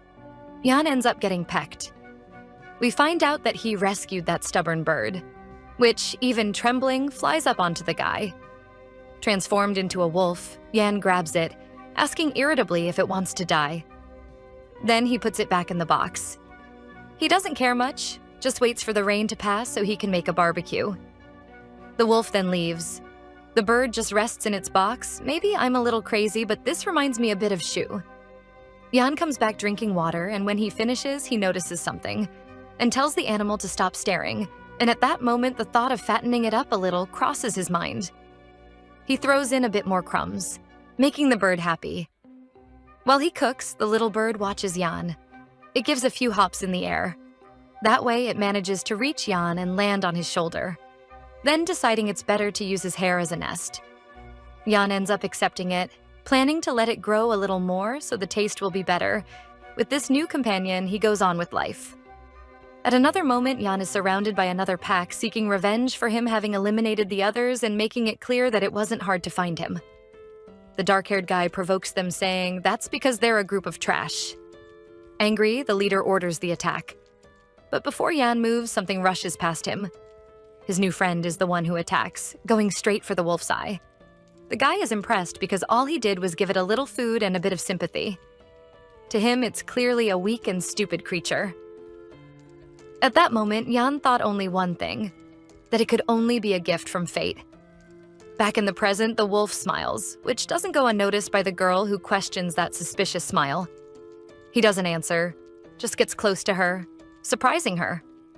Even with the girl's protests, Yan picks her up and once again decides to travel across the rooftops, and says to leave the bottles there, stored to get them later, and then explains that he's taking her to train her ability. Zhu accepts that, but questions if there isn't a better means of transportation to use. Seeing the girl's desperation, Yan asks if she doesn't like it, but she can barely see what's ahead. And the wolf enjoys that. Then he decides to grant her wish of putting her on the ground. Dropping the girl from up high, she falls in despair, regretting ever praising him. After enjoying the situation, a little Yan jumps as well, transforming into a wolf just in time to catch the girl, and tells her to stay seated firmly. Shu does what was asked. Then she travels riding on the wolf. Yan goes back to his human form, and now able to speak, Shu asks if the trees are so tall that they reach the clouds and if they're going up there, and the guy says that for the first time she's right. Once again, he tells her to hold tight because he's going to climb. The wolf jumps while the protagonist closes her eyes, feeling the wind hit her face.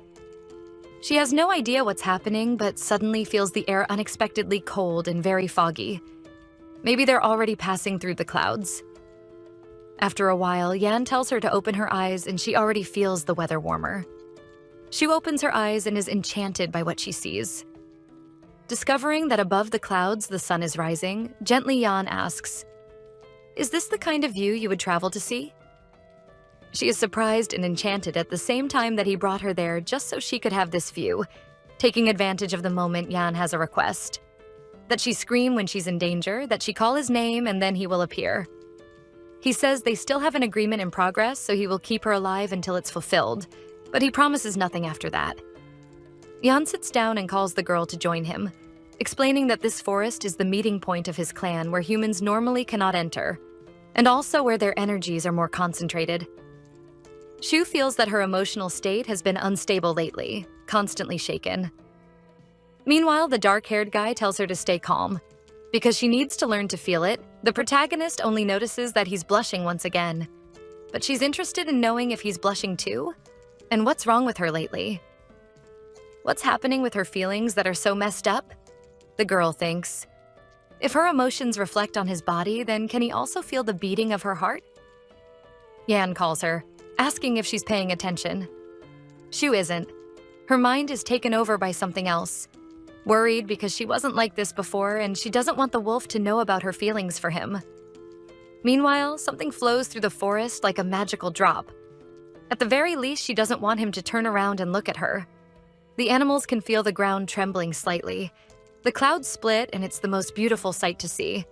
Their eyes meet. Shu notices that point of energy between them, which makes her curious. Yan explains that it's her ability and a semi-physical appearance, and asks if she's starting with such a high-level move.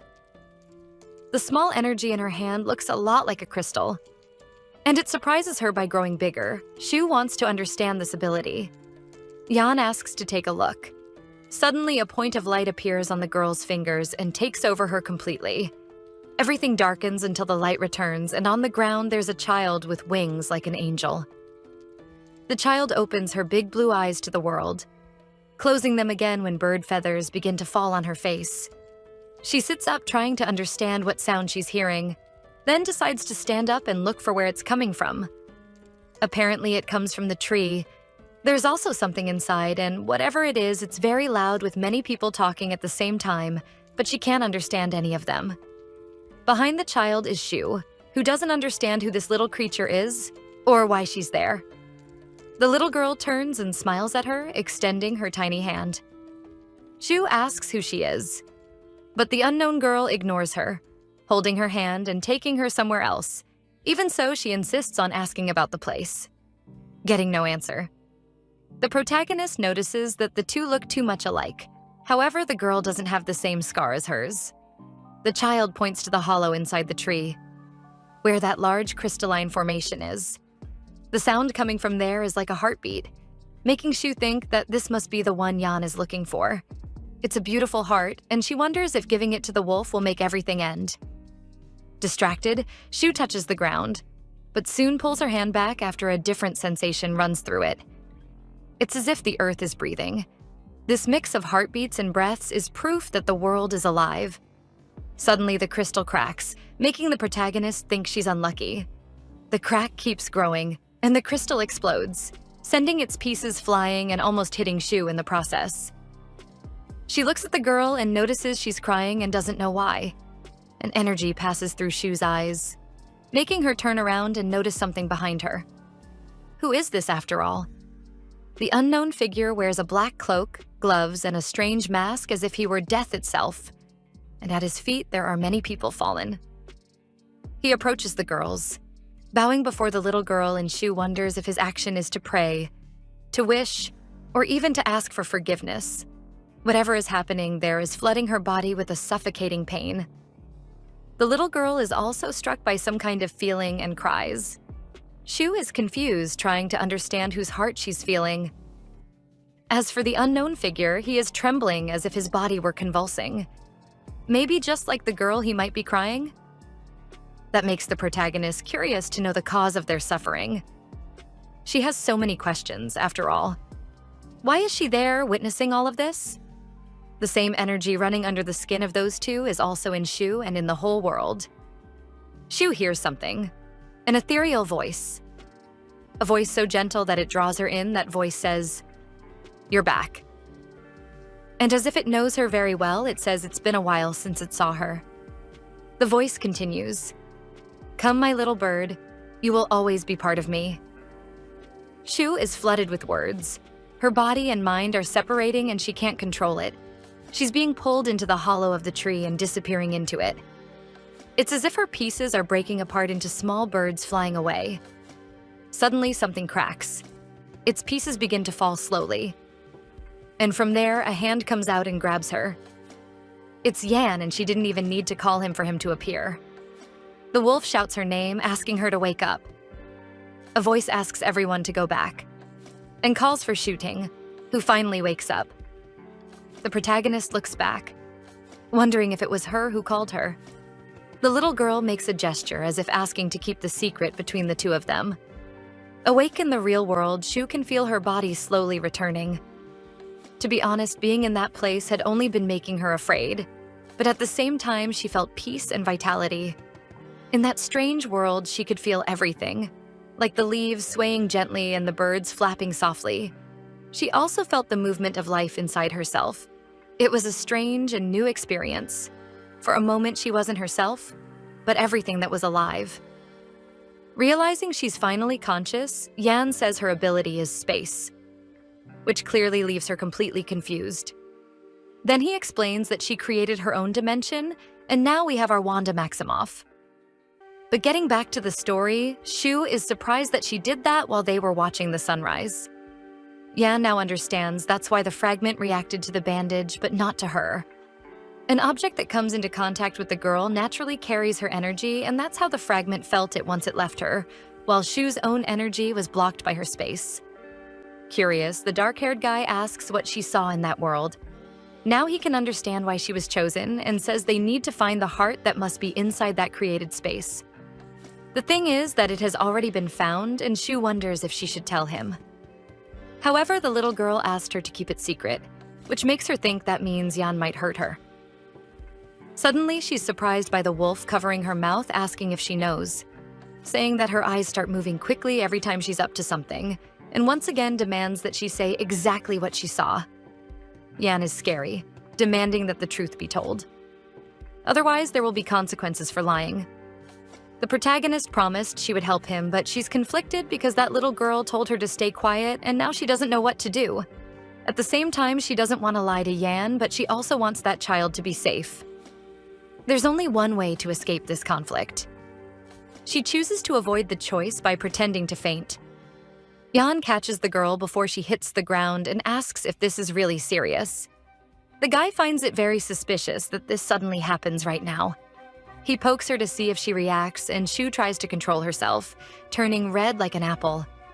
She appears at that moment, wanting to know what's happening because the veins of the earth are trembling nonstop and are very unstable.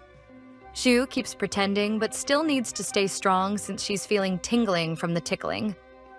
The older sister explains that this disturbance irritated the other side and that Chun is already on his way. Yan just drops the news that the girl simply opened a space, and that the thing they need should be inside her. Impressed, the woman questions if it's really that simple. The guy immediately denies it, saying that Shu almost disappeared earlier, and besides that, he has no idea what triggered her ability, so they'll need to wait for her to wake up to know. Not to mention that the girl's body is warm, suspecting it might be a fever, and he mocks that humans are so fragile. She says nothing. Anyway, her brother just goes on his way to carry Shu. But before he disappears from her sight completely, she asks if he isn't getting too close. Not understanding, he stops and asks about what. Then she makes it clear she means the distance between the two of them. Shu hears everything, and it takes a lot of strength to stay still. Back to the siblings, Yan asks if he should make the girl go back alone, but that's not what she means. She means that he used his ability too much, and that the wound on his body probably got worse, and asks if he isn't doing too much for this child. After all, using his ability too much will only bring a tragic end, asking him to remember the difference between them and humans. But Yan knows what he's doing. All of this is to get the heart no matter what, and he's protecting the girl because they need her. And once the mission is fulfilled, it's over. Yan leaves his sister behind, who finds him a bit cruel with all that indifference. She could have believed that if she didn't know him well, so she just hopes he doesn't repeat past mistakes, because they'll have to leave at some point. It's already late afternoon, and they're back at the ruins. Someone walks and bends down to pick something up. It's a cell phone with the screen badly cracked, connected to a cable. The video is played, where Yan is seen running from those creatures, and then transforming into a giant black wolf. An adult Shu Ting is distracted at the airport, looking absent-mindedly at her tablet while walking to her gate. Her face is more mature and serious, and the glasses only make her more attractive. A brooch decorates her blouse. As if someone silently called her, the woman lifts her gaze. It's Yan walking toward her. The guy keeps that same smile and is also more charming, wearing different clothes, more serious like a businessman. With a smile, Shu runs to him. She throws herself into his arms as if they haven't seen each other in a long time. And their eyes meet tenderly. But it turns out it was all just a dream, and the girl is in her bed back at 17 years old. She sits on the bed angry and very red, not understanding why she had that kind of dream, and even questions a little if there's some kind of feeling going on between them. Well, at least if she feels something. Not to mention whether something like that is even okay. After all, they're not the same species. Shu even thinks it might just be fear, gratitude, or if she sees him as family. But deep down, she knows the feeling in her heart isn't that. And she already knows the answer she's not willing to admit, almost letting his name slip softly from her lips. And he came as promised. Shu gets a huge scare and is worried at the same time that the dark-haired guy was there the whole time. Without ceremony, Yan asks if she's in love. Obviously, the girl doesn't answer. And the wolf continues saying that while she was sleeping, she kept touching him to feel him, and her little face got all red, shamelessly asking if she was dreaming about him. Shu denies it, but she can't even lie about what she was dreaming. Stopping the teasing, Yan says her love life isn't important and wants to go back to the main topic, asking what she saw in the space and how exactly she triggered it. telling her to just say the important parts. Zhu begins her account saying she saw a tree with a hollow part from which threads came out that turned into animals, and then there was a mist from which 2 people appeared.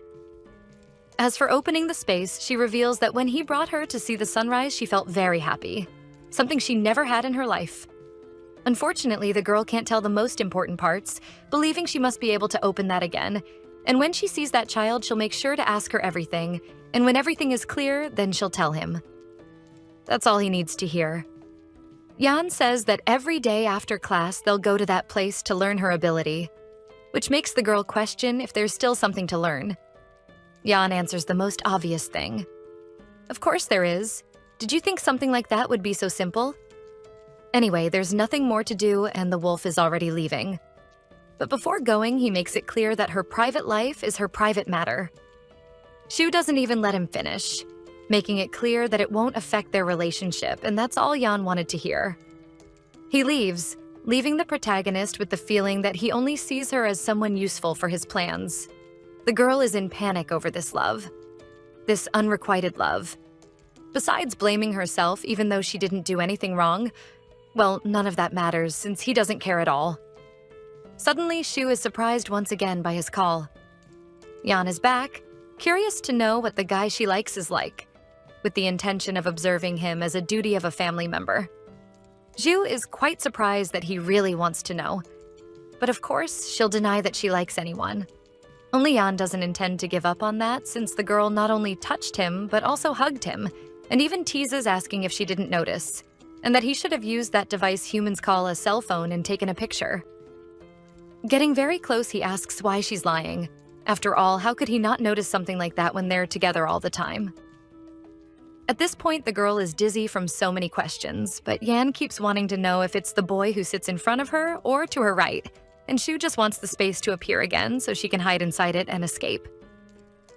In the end, Shu says it's a friend she used to be very close to, who, however, left when they were very young. Obviously, it's a lie since she doesn't know what to say. Yan listens to everything silently and attentively, then smiles as if a diabolical plan had crossed his mind. He just replies, a very long-lasting affection. Shu stays silent. That was all the wolf needed to hear, and then he goes to the window reminding her about after class. But before he leaves, Shu grabs him. He asks what she wants. The protagonist asks about him, if she can at least ask, already knowing what the question is about. Yan has no problem saying it. With a mocking smile, he says he's not in love with a gege, similar to Appa. Anyway, Shu realizes he avoided the question and becomes even more curious about who might be in his heart. Well, if he even has one. The next day arrives. In the classroom, someone is introducing themselves as the representative of the school's temporary event club, inviting everyone to join in preparing for the anniversary week. But Shu isn't interested since she's hiding, watching Yan steal the spotlight and wanting to know if he's fixing something outside. She smiles, noticing that he's making a grumpy face and even so manages to be so popular. Suddenly, she notices his mouth moving as if he's saying something. Slowly, so she can understand, Yan asks, "Why are you smiling?" That makes the girl's heart race and the beat so loud that she can't hear the world around her. Then someone calls her. A tall, platinum-haired guy calls her Mei Mei, something like little sister even though they're not family, and even she is shocked that she actually has a gege. But the truth is, she doesn't have one and doesn't even remember if he's someone she knows. He surprises her again by apologizing. The guy says it's not appropriate to call her that now that they're older. That doesn't go unnoticed by the classmates, and the boy who sits in front of her asks if Shuting has an older brother. The platinum-haired one explains that they were neighbors when they were kids until he had to move away, and of course the wolf is listening to everything. The stranger asks if she remembers, but Shu's memory is still working on it, feeling like there's only fog when she tries to search for it. Something catches the newcomer's attention. He waves to someone outside. Immediately, Shu turns to see who it is. It's just Yan with an intrigued look. But when he notices Shu, he immediately signals asking if it's him she's in love with. Yan stands up and just that draws everyone's attention. Shu gets curious to know if there was some misunderstanding. The platinum-haired guy asks if the two know each other. Having to lift her head to talk to someone so tall, Shu explains that she was saved by the guy some time ago when she almost fell from the school wall. Hee-Xian looks a little uneasy while listening to that, and Geg tells the girl to be more careful and after handing over the schedule says to meet later. The guy thanks everyone who is participating and asks them to find him in room 7 if they have any questions. The day flies by and soon it's time for Shu to leave. She climbs up because she needs to meet Yan somewhere behind the school. But she's surprised by someone shouting that she's in danger. Shu stumbles and leaves her Gege in panic. Luckily, the guy grabs her by the leg. The platinum-haired one turns his face away, realizing it's not an appropriate moment to look, and after apologizing, asks if she's okay. But without worry, she lifts her skirt, showing she's wearing shorts underneath. Gege goes straight to the point and explains he's there to return her phone. He shows it and asks if it's really hers just to make sure. Gege says he found it at the ruins, and Shu had no idea she had lost it. At least she won't need a new one. He explains that he had to look through the names to find the owner and saw Uncle saved his dad, and thinking it was a coincidence, realized it was Shu, then says, "I found something you lost again." That awakens something in Shu. Those words she has heard before, and now they're all in her mind. She lost something, and it was given back to her because everything he has is hers. Since the person he likes the most forever is her, and his name is Chi Wen Chu. A memory invades her. The boy holds a ball with the protagonist's name that she supposedly lost again. He cries while offering it. But Shu Ting thinks she shouldn't accept it. And that's what she does. She rejects the ball. An older boy appears, insulting the two of them. He says Yuan lost his ball again, and even mocks him, asking how he manages to do that every time. The platinum-haired boy just holds back his tears while staring. The bigger boy says if his body is weak, he should stay home because playing with him isn't fun, and even tries to insult Shu. But the other, even though he tolerates being called that, doesn't allow him to be mean to his Mei. He gets pushed by the bigger boy, who tells them to stop calling each other that since they're not relatives, and provokes, saying he can't protect anyone with a skinny and short body, and proposes that if he gets his allowance, he'll protect both of them in exchange. Shu surprises the boys by laughing and says the boy will have a little sister soon, and because of the pregnancy, the woman hasn't picked him up from school. Shu says, "Your parents don't want you anymore." That makes the brat go into shock and cry. Away from the commotion, the girl comforts Yuan, who is still crying a lot. With a shout, the boy reveals he's moving away the next day. Instead of being sad about his departure, Shu realizes what she did was pointless since she didn't expect that. Yuan gives her some money that he thinks is the protection fee that Brat demanded. Her Gege hugs her, saying she can take everything he has because the person he likes the most is her. And so Shu finally remembers the sick and crying boy who moved away and now has a healthy body. Yuan thanks her for helping him in that fight, and it's something he will always remember. She thanks him for the phone too, but at the moment she can't stay longer since she has an appointment with Yan. Originally, the platinum-haired guy intended to invite her to eat together, but will have to leave the conversation for another day and ends up worrying about the girl's method of escaping.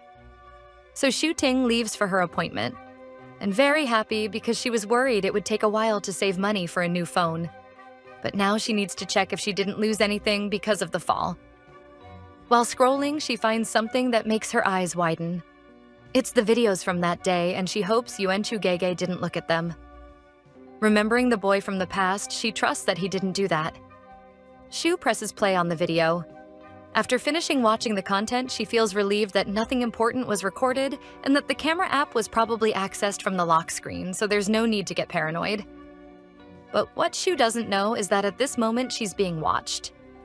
Yuan Chu seems to know her secret. Could he be someone trustworthy? Whatever he intends to do, he doesn't seem very satisfied. He waits for the girl to leave. Then he picks up his phone. In the photo app, besides a private picture of Shu, there's also the video captured of Yan transforming. They were taken from the girl's phone, and Yuan regrets having done that. Being a total weirdo, he smells his hand where he touched the protagonists. He remembers once again what he said in the past about being the person he likes the most. It wasn't just a childish joke. For him, those feelings last much longer than one might imagine. Meanwhile, Shu walks through the forest calling for the wolf, looking around and only hearing the rustling of the trees. Even already knowing the place very well, it still gives her chills, especially remembering that time when she found the body on the ground in a Red Sea. There's only one thing to do. Shu takes some papers out of her bag, and as expected, she can't see the letters very well. But at least there's only a bit of homework left, and she can finish it now, and with that, sleep well at night. Whenever the sun sets, she gets sleepy. The girl starts doing her homework. Always distracted, she doesn't even notice she's being watched. Then something dark is falling. But it's too late to do anything. Yan's jacket knocks her to the ground without knowing what's happening. Even without seeing anything, she throws her pen, hitting Yan straight on the head, who comments about her being scared. After that, he picks up the pen. Still unable to see Shu, at least recognizes the voice, taking the coat off her and facing the wolf. The guy smiles, saying that the quail is quite brave, and asks if she really ended up doing homework in a place like this. Shu knows he's right. At the beginning, she was really scared, especially when she remembered what happened. Every detail of that day flooded her memories in red waves. But then when she remembered him, she wasn't scared anymore.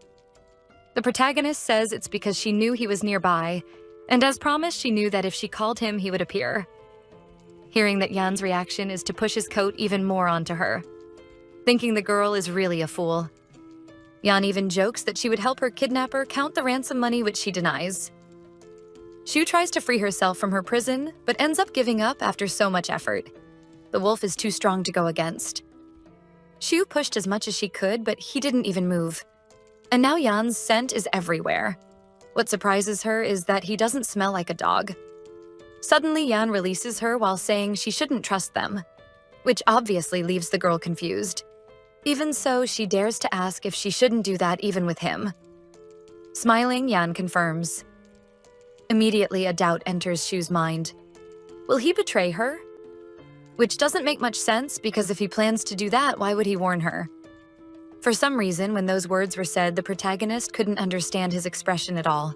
Not even when he teases her does he stop giving that crooked little smile. But this isn't the case. Yan doesn't even leave room, saying not to waste time with questions like that.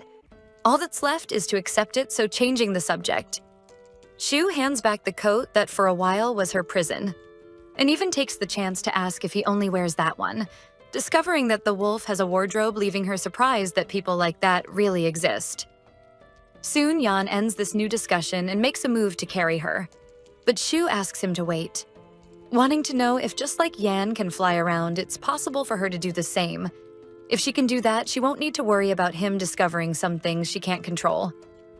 The guy's answer is simple. If you can, I won't be against it. Yan has a plan for the training.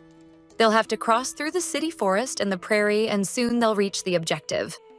The wolf keeps his eyes fixed on the girl, who seriously thinks about the longest walk of her life, and then gives that crooked, teasing smile. Yan surprises her by picking her up in his arms, and says that maybe in the future she can do that, but not right now. In a scene that really looks like the first Twilight movie, but with a different element, this time it's the wolf carrying someone through the forest. He asks how she still hasn't gotten used to it, but for Shu, that's not the problem there. And once again, her feelings get all messed up, causing consequences for Yan. To avoid him turning into a big bouquet, the girl tries to pull the flower off his head, which she manages to do easily. She just doesn't manage to stop the wolf from shivering because of it, and also can't avoid him actually turning into a human bouquet. Forcing a smile, Yan asks what she's thinking about. The two stare at each other, with the protagonist visibly blushing. Her expression doesn't go unnoticed by him. Yan continues on his way, but doesn't stop teasing the girl as he laughs and says he knows what this is called. Then he says, "It's puberty," making her feel ridiculous at that moment. Even so, the wolf doesn't stop, listing the symptoms like being emotionally unstable, thinking about strange things, and trying to hide it but failing since her feelings are all disorganized. He asks if she's looking for a mate. Yan questions why she's blushing while looking at him when she likes Yuan Chu Gege, and Shu quickly denies it, finally understanding what the misunderstanding was. But deep down, the girl has been feeling a little discouraged about the problem she's been struggling with, while he talks about it so casually, as if he just mentioned something ordinary. Saying and doing everything so easily without caring about anything except the heart he's looking for. Yan is calmly coming down from the trees when suddenly the girl asks if instead of being her geje, it's actually him. Then the two start falling, and quickly Shu fixes this mess, saying it's just a joke. Life goes on, and another day arrives. In the security room, a very good smell attracts Chun, who shamelessly takes a big bite of the food. The wolf, now with a full belly, goes looking for his older brother so that together they can find their older sister and after that take a good nap. Chun arrives at the library. Through the window, he calls his older brother. Yan immediately tells him to be quiet and asks if he's bored and what he's doing there. But the wolf just freezes, seeing the other reading. Yan is reading a guide about puberty and throws another one at Chun's face. He goes straight to the point, wanting to know what the problem is. The younger one is there to say that the other side has been extremely calm recently. Which is a very strange fact. Nothing is happening, it's not normal. Yan tells him to inform Shi about it. Chun leaves, leaving his brother worried behind. Through the window, the dark-haired one watches Shu participating in physical education class. The students' training ends and they're released to enjoy their free time. The teacher takes the chance to warn them that registration for the school anniversary event will end the next day. After that, they are officially dismissed. Shu is still a little disturbed about what she said to Yan last night. She tries something, closing her eyes and feeling, as she has been taught in her training, which consists of feeling her connection with the world and focusing that energy on the tip of her fingers. While she was doing that, Yan guided her, asking her to reproduce the attempt from that day, explaining that it seems necessary to have an emotional trigger source to open the space. He remembers that the girl said she felt very happy at that moment, which she agrees with without giving many details. Due to her emotional state, Yan recommends not taking the final step unless he's with her to avoid another disaster, and says she needs to master opening the space safely before they enter it. And that's why now, during this free time, she tries to do everything he said. Safety comes first. But doing that at school doesn't avoid the stares. One of the girls comments that she's doing something weird again, even with another defending that she's a good person, having even received a pennant for it. Shu remembers that one of the lessons is to thank nature, and that makes the girls run away terrified. The protagonist stands up because, as previously explained by Yan, the energy in this place isn't the same as on the mountain. Then she notices something. By coincidence, she's in front of the wolf's resting area, remembering that she had been there only once. And that day, she didn't have the chance to look properly. But now she can see that it's surprisingly clean, which she finds strange since Yan entered her life like a gust of wind.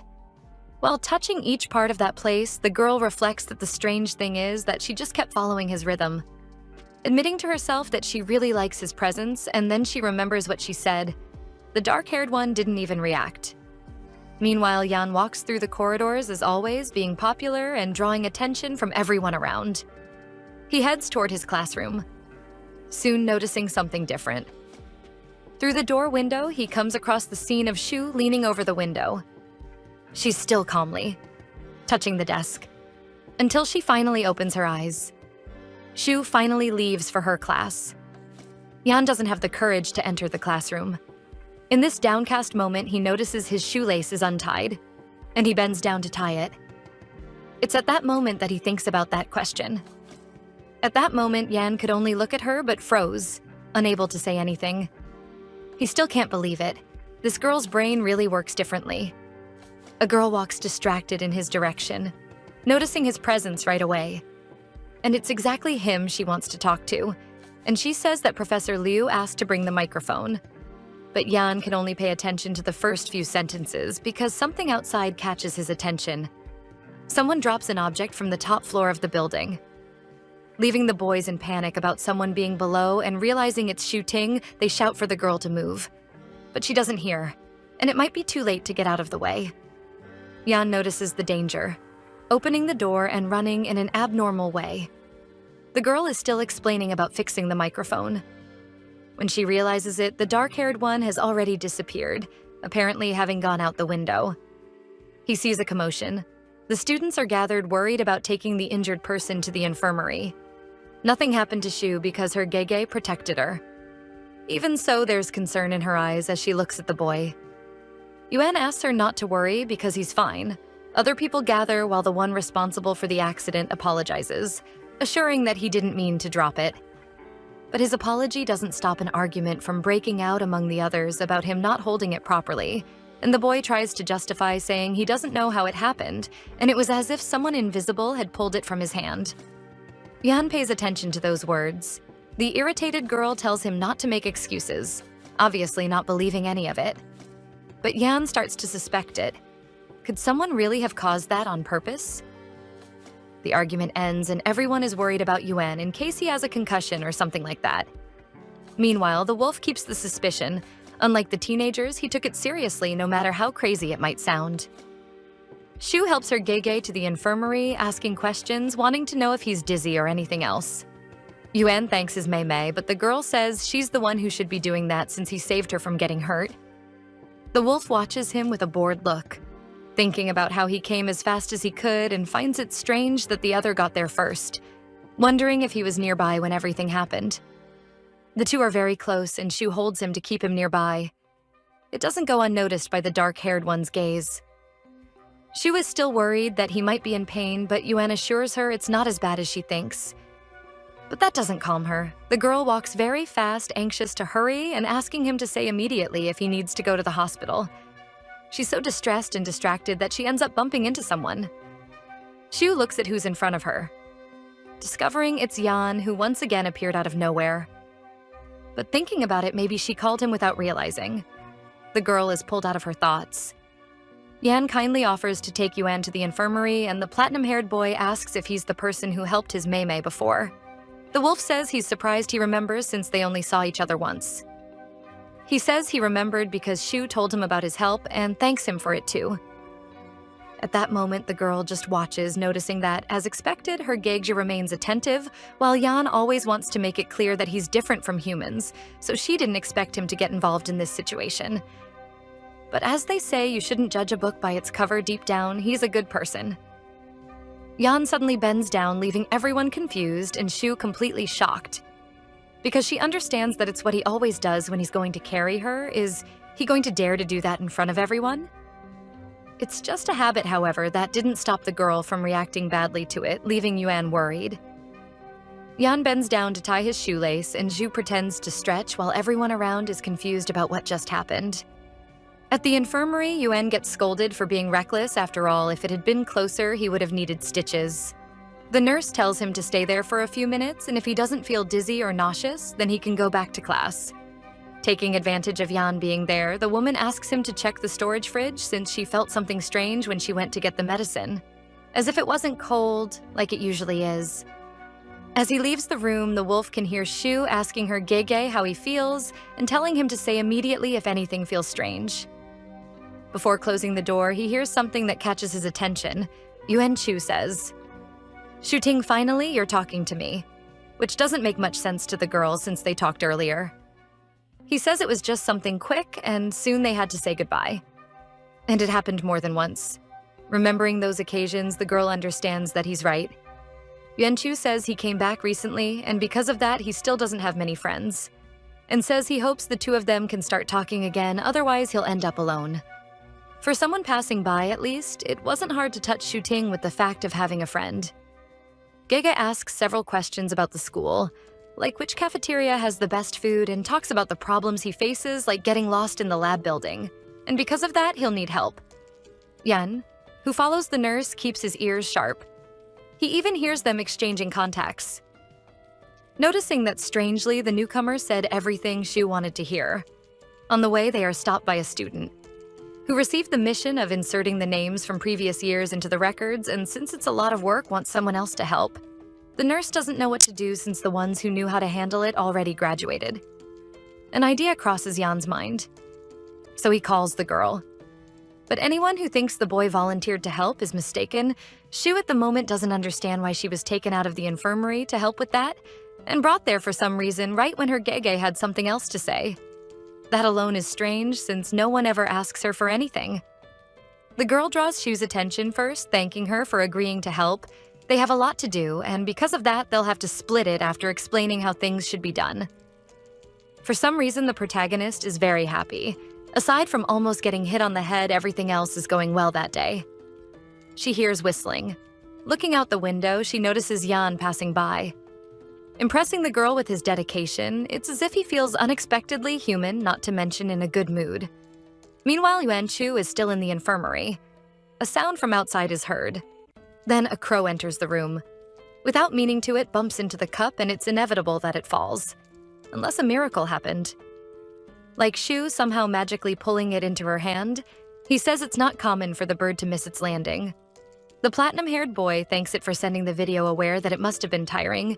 He invites the crow to buy a frame after all it was responsible for breaking it.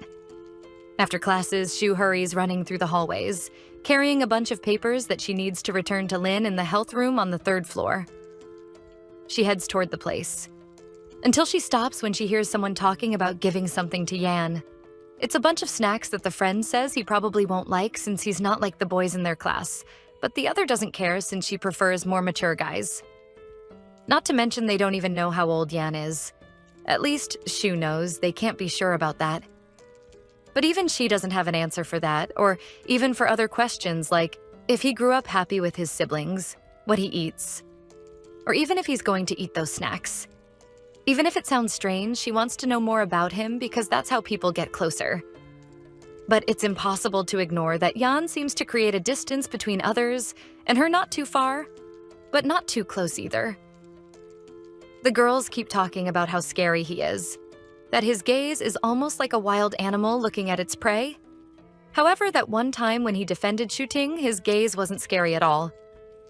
Hearing that and thinking she might be a little different from everyone else regarding how Yan behaves makes her heart jump with joy. Outside, she takes the chance to peek into the break room and discovers several snacks on the table. Having followed those girls, she finds it strange that there's more stuff than what she was carrying. There's even a very expensive dessert that Shu always wanted to try. Yan shows up right by her ear and whispers, "Are you interested?" Shu immediately jumps back, asking him not to talk near her ear. The wolf keeps teasing, getting closer and asking if by any chance he's seeing drool coming from her. She wipes her face, and he smiles because of that. Yan lets her take all the snacks. She finds out that it's very common for things like that to show up on his desk, and that the dark-haired one really is very popular. There are more things in the drawer, and that's why his desk always looks so clean before, since he keeps everything stored. Taking advantage of that, Yan asks why she came to look at his desk earlier. That's when Shu realizes he saw everything. Blushing, she lowers her gaze and explains that she was passing by when she remembered he worked there, so she got curious and decided to take a peek. She's afraid of what the boy might see. So she lies, saying she was curious to know if Yan eats dog snacks, and runs away despite his protests. After that incident, they are in the forest for another day of training. Shu isn't very willing, yawning and drawing Yan's attention. He takes a small box of chewing gum out of his pocket, throwing it to the girl and asking her to focus. Shu tries it and feels a peach and plum blossom fragrance. The flavor is strong even after chewing for a while, and besides being refreshing, it's like chewing on spring. She then offers some to Yan so they can taste spring together. Taking advantage of the break, Shu asks Yan questions like why he gets mad about being called a dog when it's such a cute animal, and he shoots back saying monkeys are cute too, and that she should think about becoming one. When she asks about his age, the wolf says he didn't bring her there to chat. Meanwhile, a storm starts rolling in over the prairie peak. The girl still doesn't give up on wanting to know his age. Her weapon is words, and she asks, "Shouldn't you be my mentor? Then you should teach me about yourself." Shu looks away embarrassed and fixes her question, saying she wants to know about his species. Yan shocks her by saying he's around 300 years old. He doesn't understand why she's surprised, since she knows they're not the same species.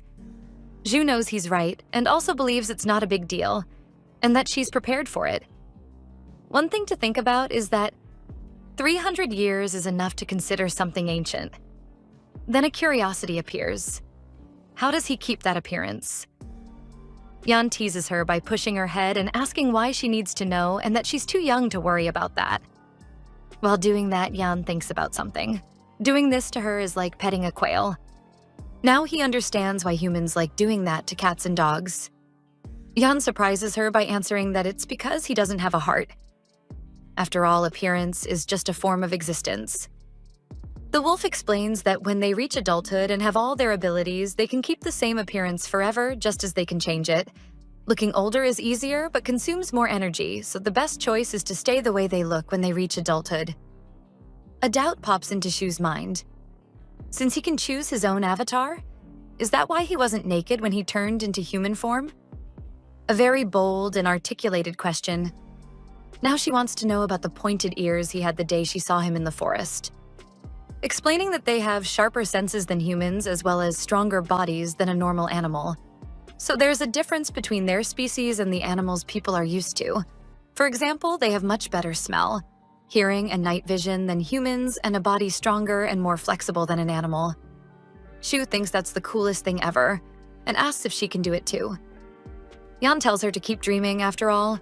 Besides them, legends say the only other beings who can do that are gods, and asks if she thinks she's one, and she doesn't rule out the possibility.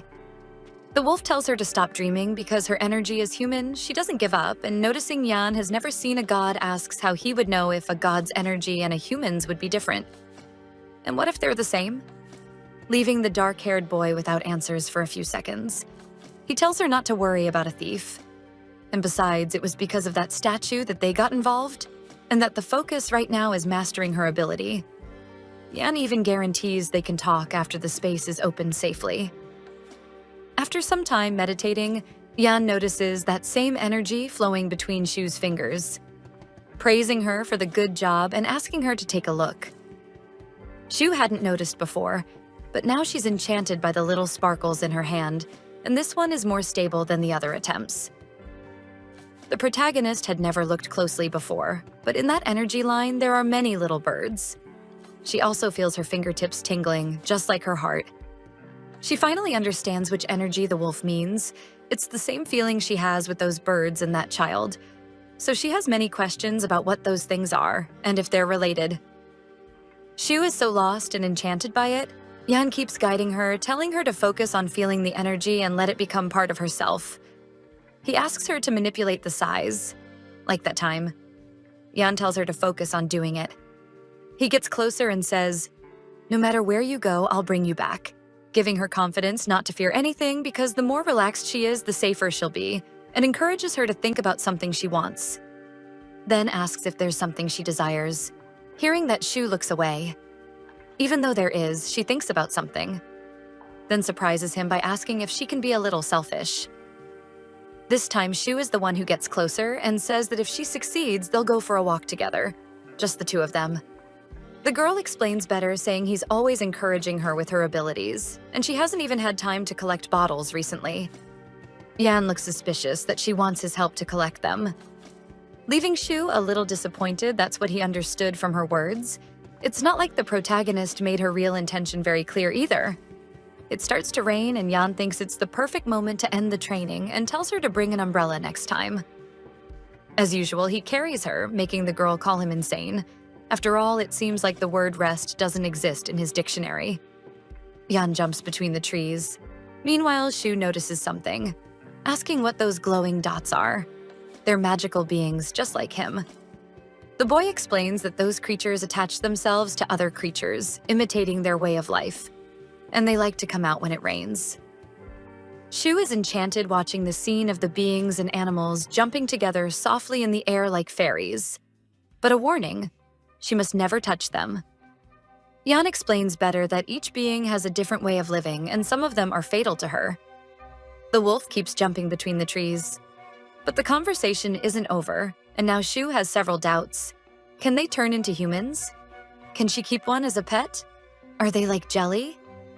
And she even asks him to catch one so she can touch it even after the warning. Yan says he can't tell if she has a strange personality or just doesn't take his words seriously, and that it's been like that the whole time with her not having any desire to escape. She gets scared, but soon accepts the situation and faces it no matter what happens.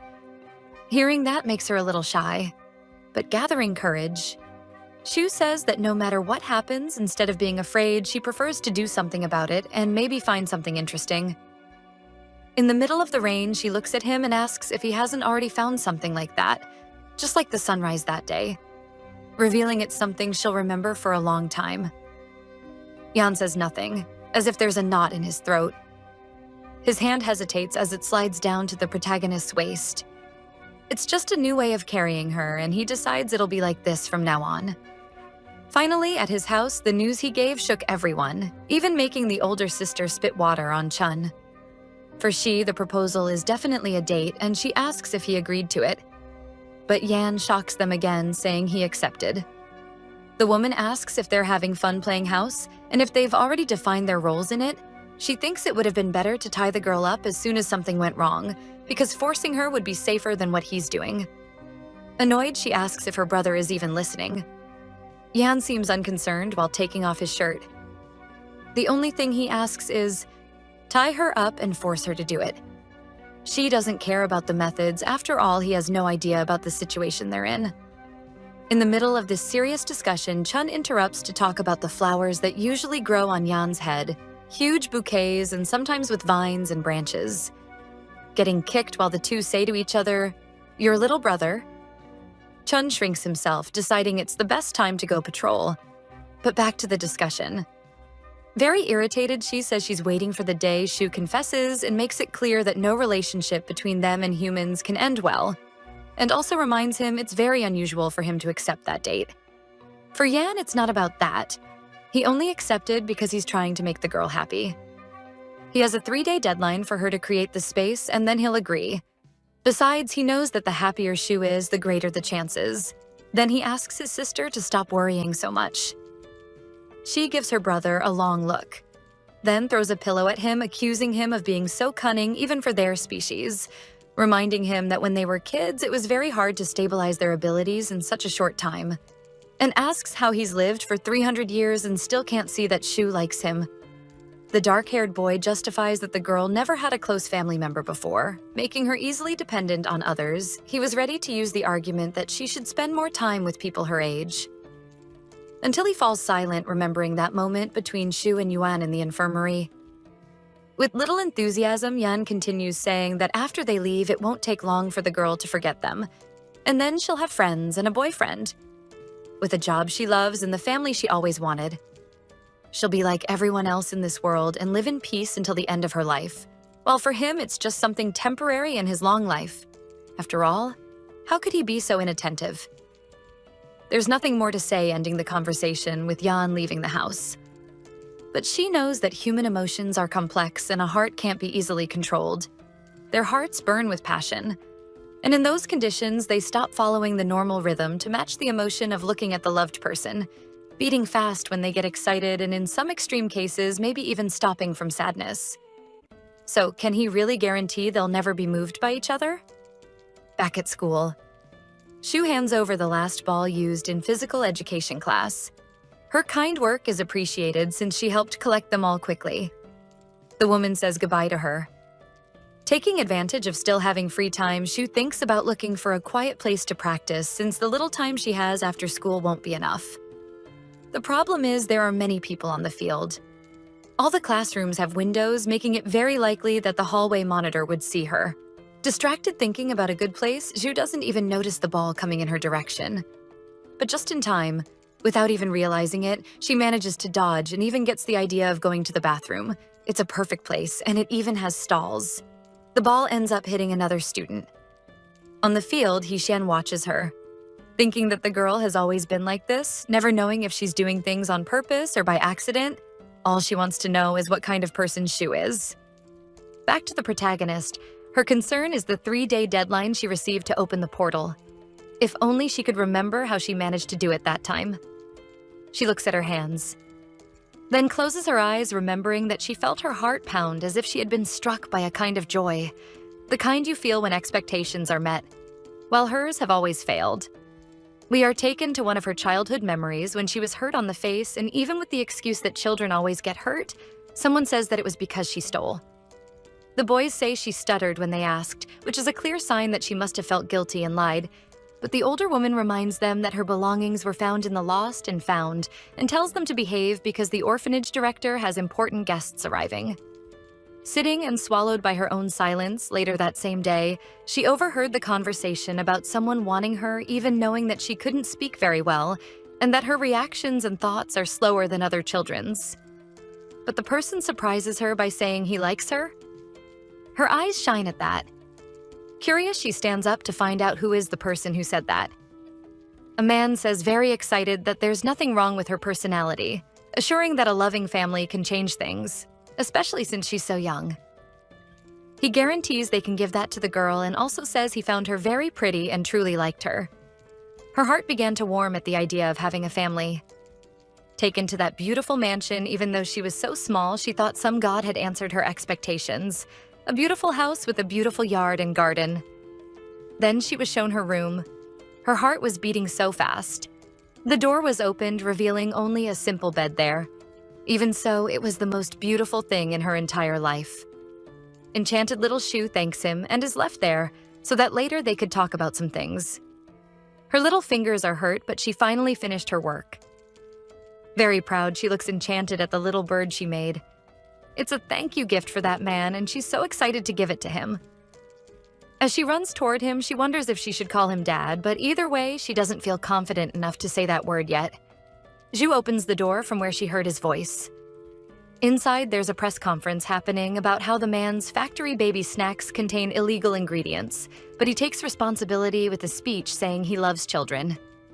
Taking advantage of Shu being there, he presents her to the public. With that scandal now, we can understand his intentions. The cameras are now turned toward her, and everyone wants to know what she thinks of Mr. Zhu. But the words are stuck in her throat and she can't say anything. Suddenly, her wrist is grabbed tightly. She is forced to tell all those cameras pointed at her face how well Zhu treats her.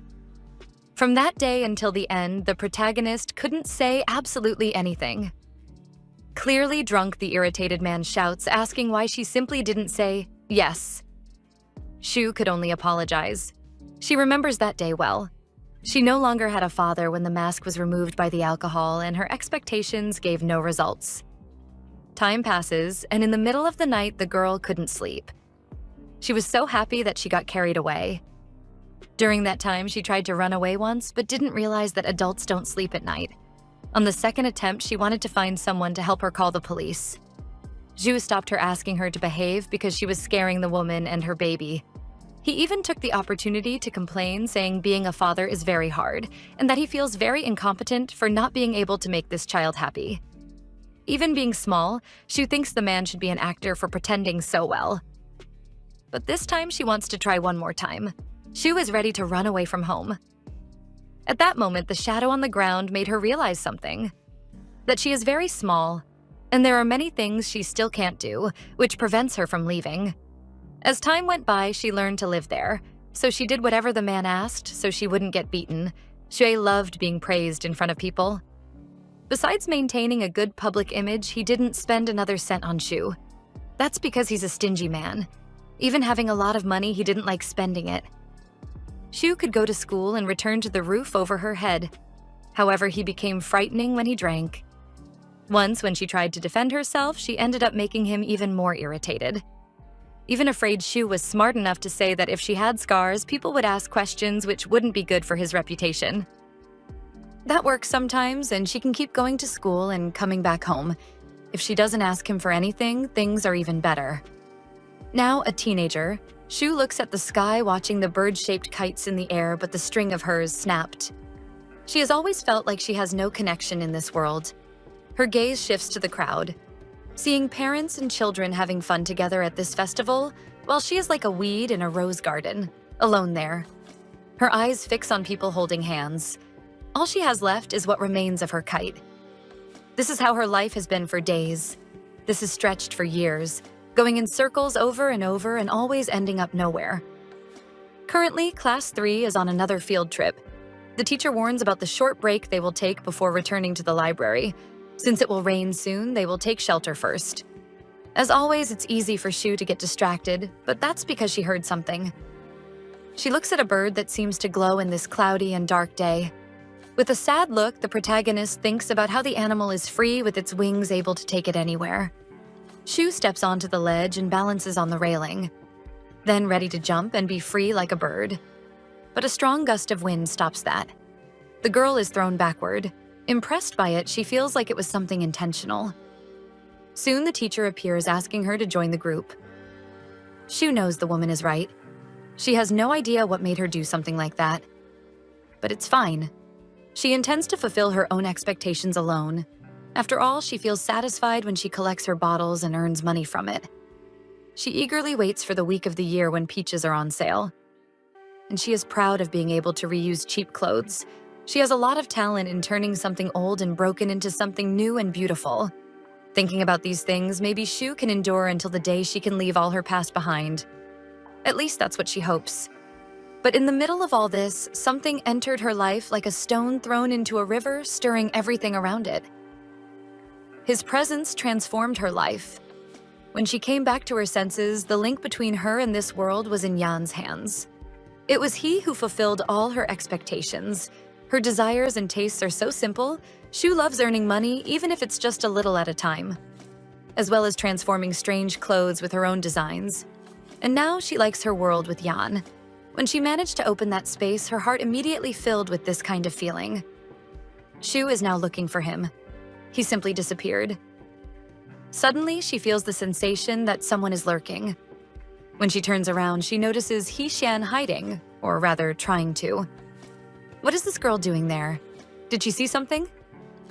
Shu even thinks that Yan might have escaped because of the girl and wonders if he said to be careful, no longer wanting to hide. He-Xian asks what she is looking at. Shu stares at the girl in a scary way and walks toward her, wanting to ask a few questions. The protagonist reaches her, asking why she was hiding and following her, and she is also interested in knowing what she saw. But He-Xian is still desperate with this strange girl and begs her to stop chasing her. In the end, she admits that she was just curious about Shu. Admitting that was the hardest thing, He-Xian becomes hesitant.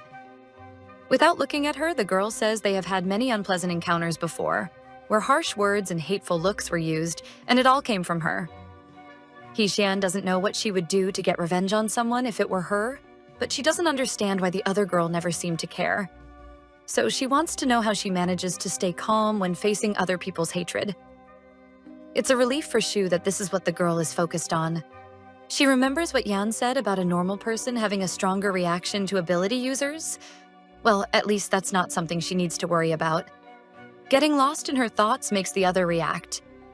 He-Xian shouts that she always has an empty look and never listens to what others say, making it seem sometimes like she is humiliating people on purpose. Shu says she shouldn't feel conflicted when she did nothing wrong. How others see her is their problem and not hers. So she doesn't intend to waste her time thinking about why others don't like her. But if she does something that bothers others, she will have the humility to correct it. He-Xian then makes a revelation. The incident that happened in middle school is the reason she hates her. At that moment, Yan is passing by with one of the boys. And obviously what is happening is not ignored since he knows she is one of the girls who pushed her that day.